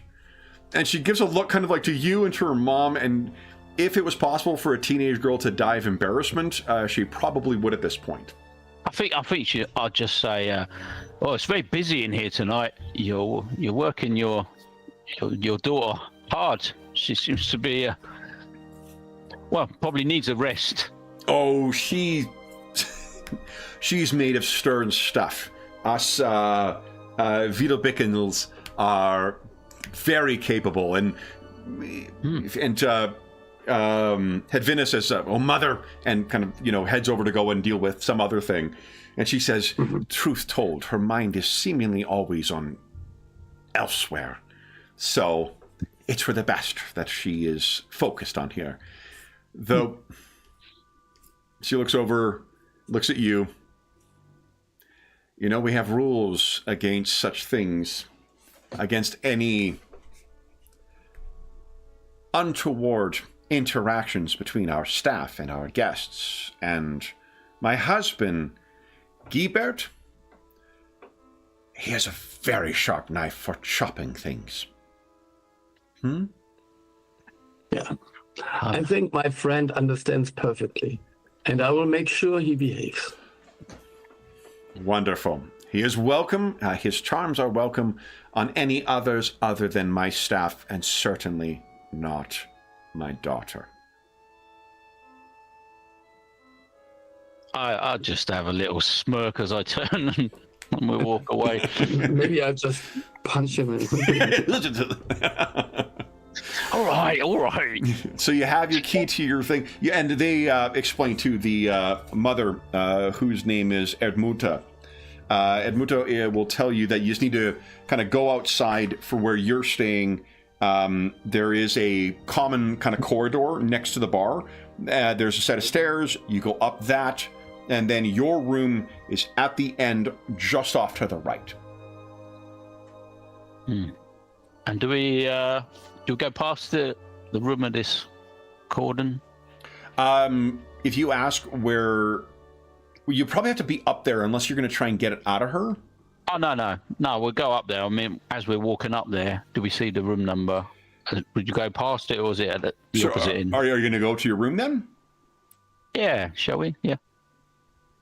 Yeah. We go to a room, just drop stuff, and then go to these other rooms, I suppose. Okay.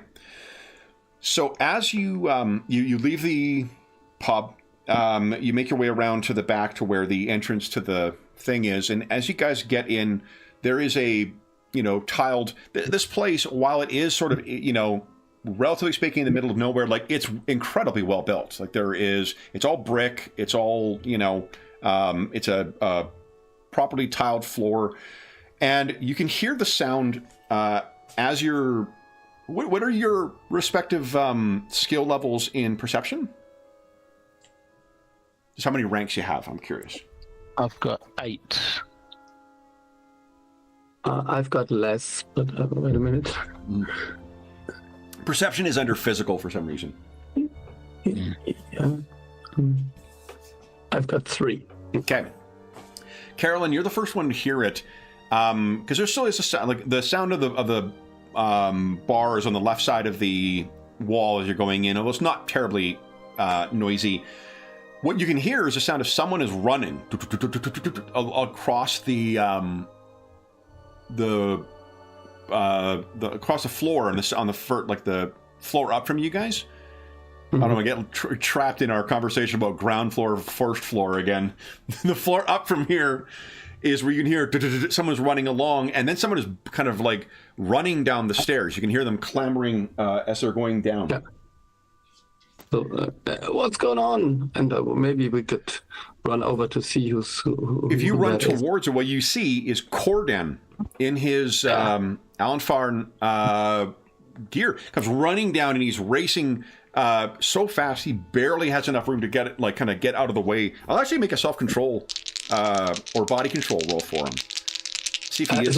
No. Actually, I would more move in the way to stop it. Awesome. Let's make it a contested roll then. So you give us a body control check, and I'll roll for him. Let me grab his stats.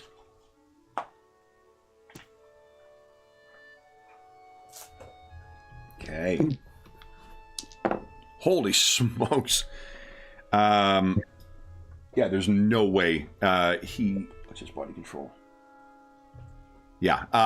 What do you want to do here? Yeah. Like send him back? You just want to kind of grab him, or what are you thinking? Yeah, maybe just block him and then yeah. Yeah, so he kind of hits. Maybe if I can grab him. Oh yeah, if you want to, then grappling is I think it's brawling we use for that. And that's full on getting into combat then. What you done right now? I didn't. I did. Yeah, I could. Yeah. Normally I don't want to get into combat at this point.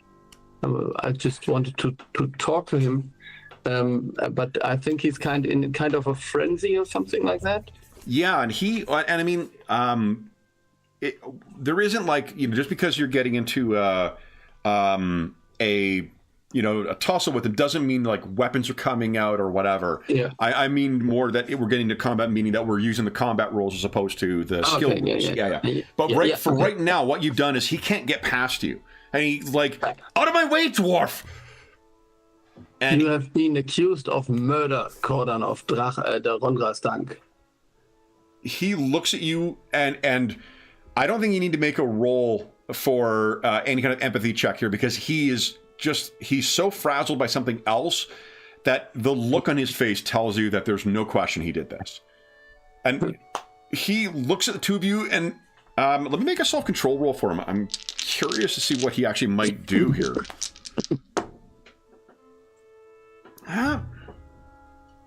So he looks at you, and for the briefest of moments, you have no question that this is someone who has done what you're accusing him of. And then he immediately says, I don't know what you're talking about. And then kind of remembers what he's doing. Out of my way. And he's going to try and push his way past you. Okay, so I will try to block him. Yeah. So then let's see here. There are...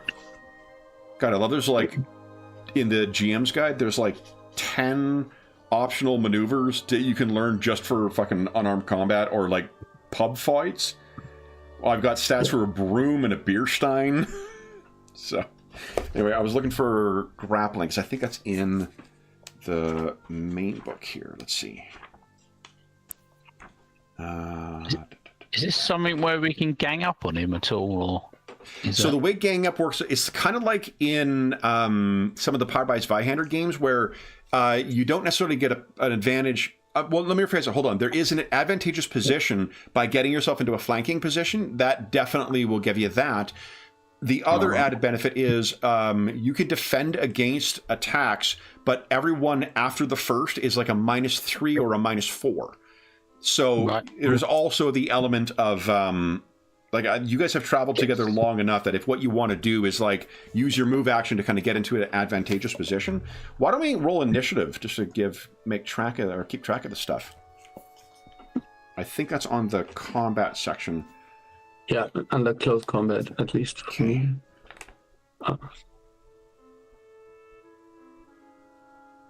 And let's see here.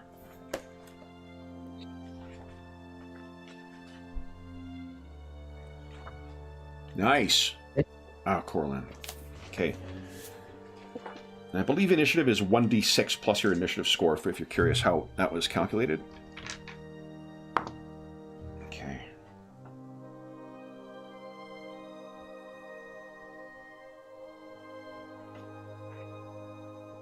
And... Okay.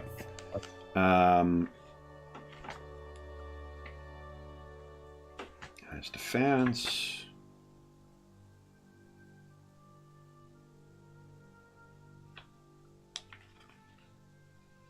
Yeah, you only make your parry after you know if there's a hit or not. And then I'm just checking for attacks of opportunity R thing in this game as well. Cramped spaces. This is what I was talking about the size of weapons. If you've got a medium reach weapon, it's at a -4 to your attack and a -4 to parry in the in a hallway like this. So short, like I think the rapier is medium length, and I think what is your weapon called? Rock cleaver. Right, and the rock cleaver I think is at least medium, possibly long. Yeah, it's medium. Medium as well. Okay. It's two-handed also. Yeah. Yeah. So we go. It's mounted. Crossbows. But I really suck at brawling, which can't be true. Yes. Let's see here. Okay, fuck it. I'm not gonna waste time looking this up. Let's we'll treat your damage as brawling damage here. So his initiative was a. Here we go.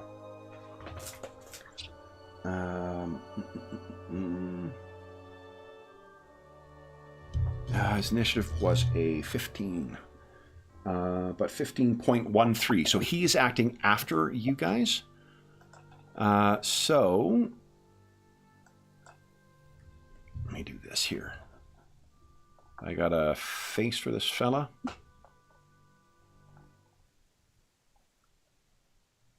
You know what? I'm just going to use one from yesterday for now. There we go. So, and we'll put his life points. One other thing I really like about this is the game gives you clear indications of when people will get out of combat, like when they'll give up. So it's a nice kind of, you can always change it if you don't feel it's the right situation, but like it is rare for things to fight to the death unless they're unnatural or something else. So, let's put him in here, and he has 15.13. All right, so Carolyn, you're up first. Action economy in this game is you always get a move, and you have a, I can't remember if they call it significant action, or, actually, here we go. You will have an action, a defense, and a free action. Free actions are like shouting a sentence, dropping an item, standing up from prone, or using your move. Move up to your movement in stat in yards, but only if it's on your turn. So I'm trying to get behind him to make it easier for Corgrim to Sure. brawl with him and wrestle with him and whatever he's. Why don't you make that an easy... let's make it very easy, actually. You guys have worked together quite a while. Very easy body control. Check, please. That's what you use to get out of combat without attacks of opportunity. So...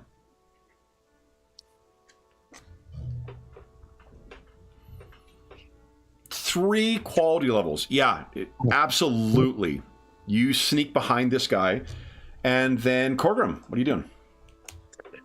Yeah, just to make sure, in the PDF, the brawling attack is 14, and on the sheet it's 4. I suppose maybe wait. there's... Yeah, something's gone wrong here. Hold up. Let's see here, Corgrim. I wonder if... Let's see here. It's your combat technique for brawling. Why is it 8?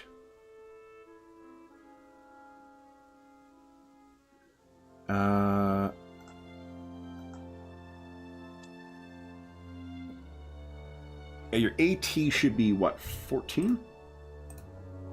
Yes. So on the PDF it says brawling 12, 80 14, parry 7. Yeah. Okay. Yeah, AT 14 and 7. Okay, so brawling should be 12 then. So let me bump that up. I mean, not enough adventure points. Leave me alone. Here. Here we go. Let's do this. Okay. I've got one of the options set where I guess you can't spend stuff accidentally. So here we go. So your brawling should be, I'm sorry, what was it? 10? So the thing says brawling has rank 12, and then attack should be 14 and parry should be 7. There you go. Okay, so parry is 14. It has parry listed as 8. Yeah, that is. You know why? I'll bet you it's because of the brawling maybe gives you -1 parry. Yeah. Okay. So then, now it's attack 10, and I'm happy with 10. instead of 14. That's a... No, and the 10's got to be with some modifier. Oh, you know what? Hold up. Let me... if we go to your equipment, we'll unequip your rock cleaver. And then go back to combat. No, it's still not right. Why is that not right? Oh, no, it is right now. Look, brawling is 14, parry is 8. Oh, yes, yeah. Okay. Oh, you know why? Because it's offhand. That's what the second one is. I see. Yeah, that's why that's there, because you can do offhand attacks in the game as well. Awesome. So we got that sorted out. Why don't you go ahead and give us your brawling check? Yeah, I think that is a good, as it says, it's the oldest method of combat. I use a straight punch. I mean, that would be... And what we'll do is there's actually some neat rules for brawling in the GM's Guide too, where you're doing brawling points from a successful attack instead of damage points. So you're not actually fucking beat... That's a great success. He will try and dodge, though. Now, Corgrim, we haven't used any of your combat techniques, though. I think it's because you were surprised here, but I believe one of yours might be power attack. Yeah, full blow it is called. Forcible blow, that's what I'm thinking of. Yeah. Okay, so you were already aware of that. Let me make the parry for this guy. Yeah, you can parry brawling. Not great. I failed. So he tries to get out of the way. Go ahead and roll damage, the DP. Mm-hmm. Also, each of you gets a fate point as well. You're pushing to confront it. That is 3 points of damage. 3 points. You satisfied with that, or you want to spend a fate point and re-roll? No, I mean, yeah, it is a little bit a bad roll, but let's keep the fate point. Okay. For the time. There you go. All right, so you hit him, and he's getting a little panicked. He is gonna... First, this round he'll try and hit you. So he's gonna... Oh, you know what? Shit, you would have had an advantage as well. I think there's on your combat tab out or close combat, there's advantageous position. If you tick that, it'll add, I think, +2 to all your attacks. This will apply for you too, Carolyn, now that you've positioned yourself in there. Okay, I see. Yeah. Yeah, okay, so you're both going to get time. that from this. All right, so he is going to try and wallop you. That is a miss. Carolyn, you're up. What are you doing? Seeing that Corgrim's started exchanging blows, I shall try and assist. Go right ahead. I just roll. So just take your... go to your equipment, unequip your rapier. I haven't actually got it under equipment. Oh, have I? It's under like either equipment or inventory. There's 2 different... Yeah, rapier. And there's a little like melee weapon thing that'll be grayed out right now. Just untick that. There you go. And then go back to combat. Yeah. Okay. And it should have your brawling. Yeah. Okay, so one thing to do though is if you go to your effects. Well, there's a advantageous position just beneath it. There is, but if you go to effect, I've got something in here. If you go to effects, I just want to show you where that modifier to fix your fencing. See where the fencing fix is? Just untick that.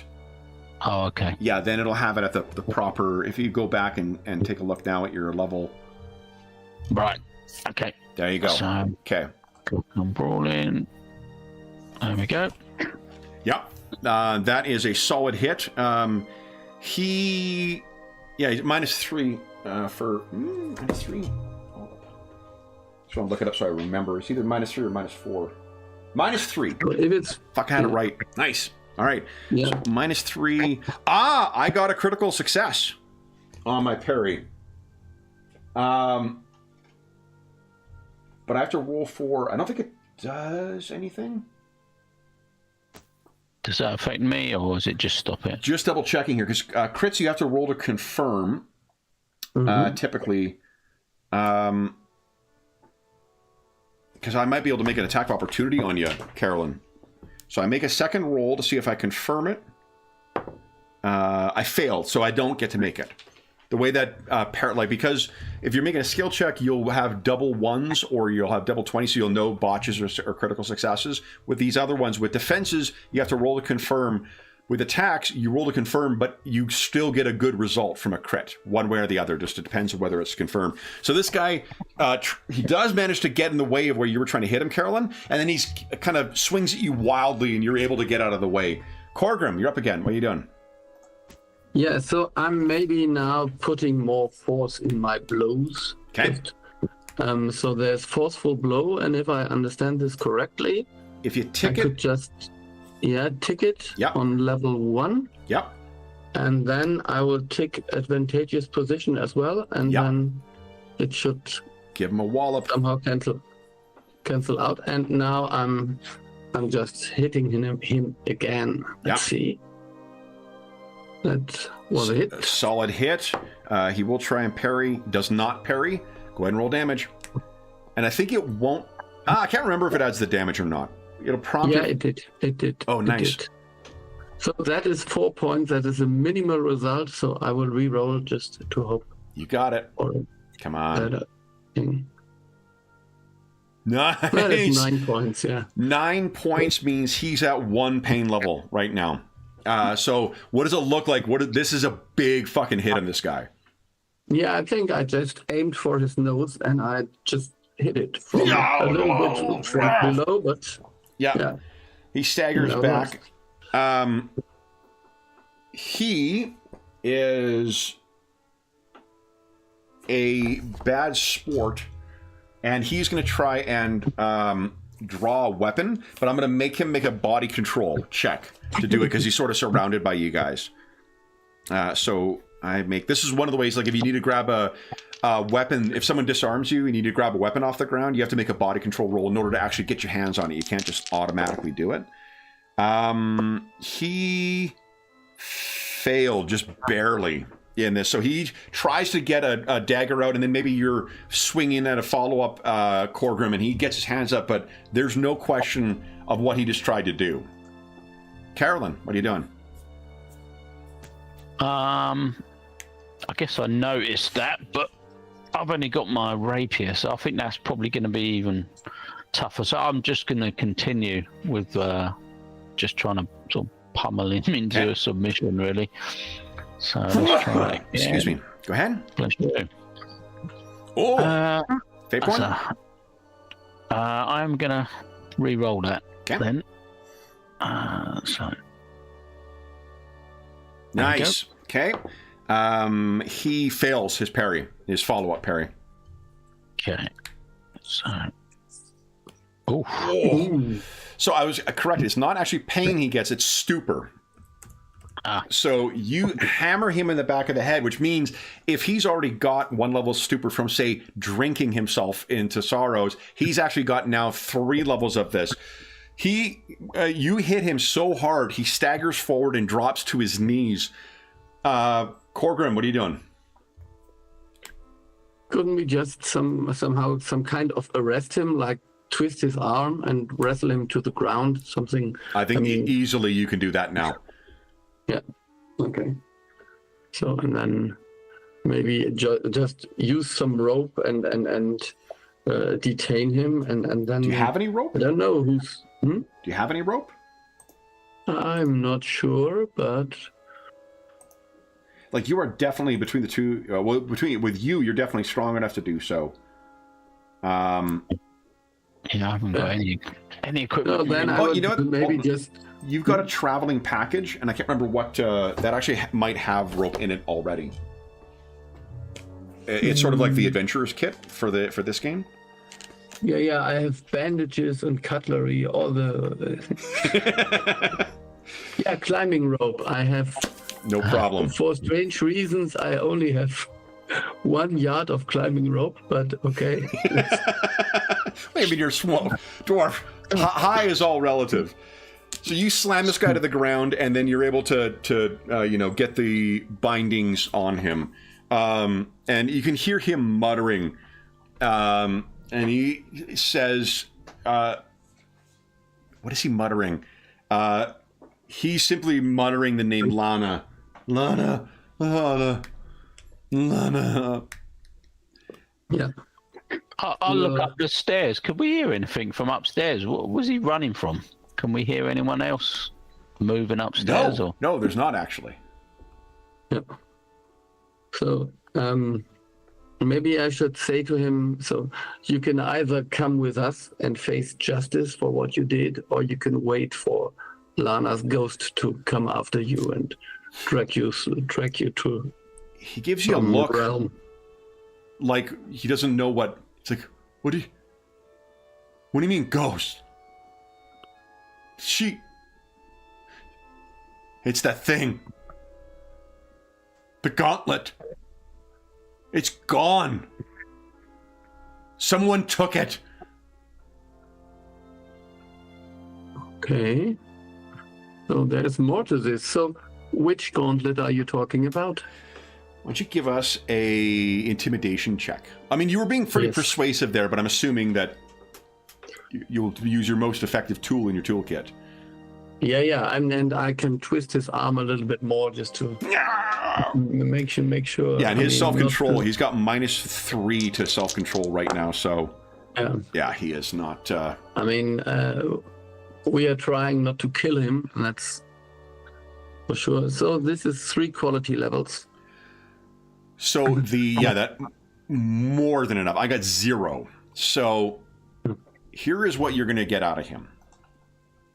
He served in the, I think it was the Black Brigade, right? Corps Black Brigade. League, he called it, I think. What was it? Black League. The Black League, I think you said. Black League. Okay. Yeah. I am spent too much time reading Stan Lee apparently as a child, so everything has to have alliteration. Let's see here. Yes. Yeah, the Black League. So this guy is from here originally, not unlike yourselves, traveled out east and then south in order to serve, in the Black League. What he managed to steal is some kind of like rune encrusted gauntlet. He was involved in some big fight with the Hexarch's forces, and in the course of getting out of there, this thing he grabbed, because it was also seemingly filigreed with gold. So he stole this thing expecting to be able to turn it in for a fortune. But nothing but trouble has bedeviled him along the way, and he's been having nightmares, and he's been having horrible weather the entire time along here. He realized this thing was pretty powerful and important, but it just made him think it was worth more. Came all the way back here, expecting to meet up with his sweetie once again, and then they would go away, and he'd, sell this thing, make money, and then they'd be able to live happily ever after. He found her married with child. He murdered all of them. He says it was the gauntlet. You're not convinced that that's the case. He says he still had that thing with him, but someone broke into his room and stole it. And he pleads with you that there's nowhere they could go. They must be here still.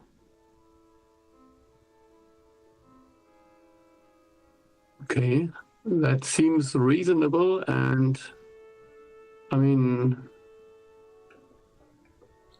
I would be so. Caroline, if you look upstairs, you can find his room is still open, and it looks like someone just like ransacked the place. Okay. Okay. Is there any sign of like an open window or anything, another exit route? No. Someone must have just... I mean, it's not uncommon for thieves to do this kind of shit. If you check into your room and then you go back down, you're just asking for people to break in and steal your stuff. Could be locals, because it wouldn't be the first time that, people here, or like the innkeeper staff will be thieves. But, yeah. What do you guys want to leave the session with? Caroline can come back down and confirm that his place has been sacked. Whatever he brought back seems to be missing. And this guy is well and truly in your control right now. 3 ranks of stupor. Yeah.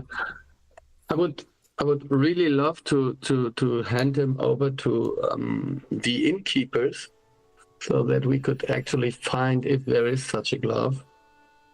I don't know. That should be the priority, not that he just I don't know, somehow says, well, he didn't do it when he sobered up and so on. So let's have as many witnesses as possible. What, you think this thing was cursed in some way?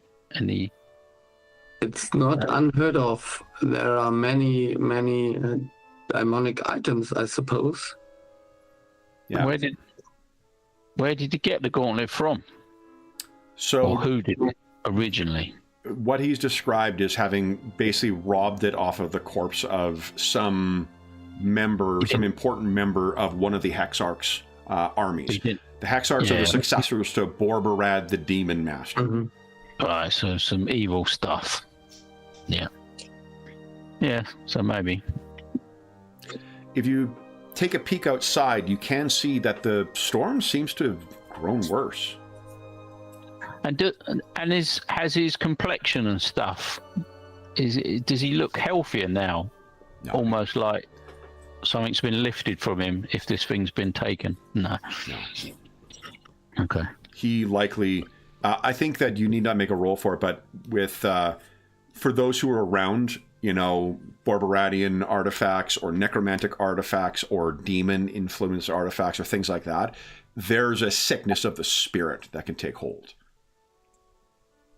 So that would ring true then, potentially. Yeah. No, this guy, you likely, both of you have seen people who have been affected by the conflict itself, the post-traumatic stress that would come from fighting literal fucking demons and things like that, and the chimeric horrors and undead and whatnot. This is beyond that. This is more than just someone who is traumatized by the conflict. This is someone who is afflicted spiritually. Yeah. What was the other name the ghost said? Halmar. Halmar. That was her husband. Halmar. Oh, that's okay. But I think, guys, that brings our time with the Dark Eye for now to a close. So, traditionally, you would gain 15 adventure points at the end of the session, which would be used to advance your characters further. But that is our first time playing. That is Ingolf's obviously not first time playing. But Darren, that is your first time with the Dark Eye. Yeah. There's quite a lot to, not get your head around, because the character sheet does most of the work there. Yeah. But not had a great amount of time to go through it, but I worked at the skill system as fairly straightforward when you've got the character sheet doing it for you. Yeah, absolutely. Not really a combat character, so not quite sure how that would play out, but it played fine and it all sort of made sense to me. Nice. I think it's another one that you'd have to put a bit of time and effort in and to get the absolutely most out of it, obviously. Ingolf, any thoughts on that? I know the game, and for strange reasons we played a much older edition, namely the second edition over the holidays. And the game has come a long way, let me put it this way. So a very OSR type game where you have to describe anything to find a trap or something, to a very skill-based systems where you can resolve things by dice rolling. But it kept this very grounded feeling in a way still. It's like you expect that everyone around you has a job and does normal earthly stuff in a way. That's very nice. It's something I really love about the more I'm getting to know about it, the more I see is that it feels like a very credible setting. Where, you know, like I wasn't concerned about, let's spend most of the session of you guys fucking around in the inn. We'll find ways to make that interesting and to play to your character's strengths, right? Like we didn't, it very much reminds me of Warhammer Fantasy in that way too, where you can have, there is a solid combat system in there with lots of options and whatnot, but it's a robust skill system. So you can also have a lot of different options for how you're approaching different problems using non-combat stuff. Yep. Yeah. So awesome. All right, then for those listening at home, thank you so much for joining us for our another foray back into the Dark Eye. As is always the case, if you have any comments, questions, or concerns regarding the session, the game, or the adventure we played, please don't hesitate to leave a comment in the comment section down below, and I'll endeavor to reply in a timely fashion. There's also a link down below to the Dungeon Musings Discord server, where we have their channels dedicated to assorted games, which is probably where we'll talk about the Dark Eye. I'll post the characters from today's session over there if anyone is curious what they look like, at least in the pre-gen format. There's also a channels there for Find a Group, GM discussion. We have a Spires of Paradar campaign for our channel for the regular campaign we play on our alternate Sundays, as well as a bunch of other Find a Group, GM discussion. There's a terrific community over there, and you are more than welcome to join us. There's also a link down below to our friends at Noble Knight Games. Noble Knight Games is the preeminent unionized retailer of hard-to-find and out-of-print RPGs in North America, including the Dark Eye. Not only do they have an incredible selection of new role-playing games, board games, and card games, they have an unmatched selection of hard-to-find and out-of-print RPGs, like the Dark Eye. I got most of my collection from them. There is, if they do not have something in stock in their extensive catalog, you can put it on a want list and they'll send you an email when it comes in. And if you make a purchase of $10 or more through their website, be sure to enter the code Happy Muse Year. It's listed in the description of the video. It is easier to type than it is to say. It'll save you 10% on your purchase, and that is good until April 15, 2025. So if you're listening to this after that time, come back to one of our more recent videos, and we'll see what the current discount code is there. The last thing I will say is a huge, huge thank you to our stalwart players. Darren and Ingolf got ambushed with this just before we started. I really appreciate you guys allowing me to run Dark Eye for you once again. This felt like I think it's a great game in any event, but this felt most like how I would run normal games of this. I felt more confident of the setting, more confident in what we were doing in the story with the looser kind of thing and just seeing where it goes. This felt like how I would want to be running Dark Eye in our regular session. So I really appreciate you guys giving me a chance to take this one to the table once again.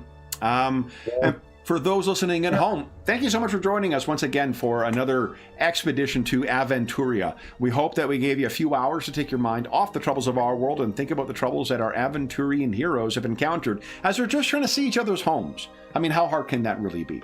And until we see you again, stay safe, stay healthy, and happy gaming.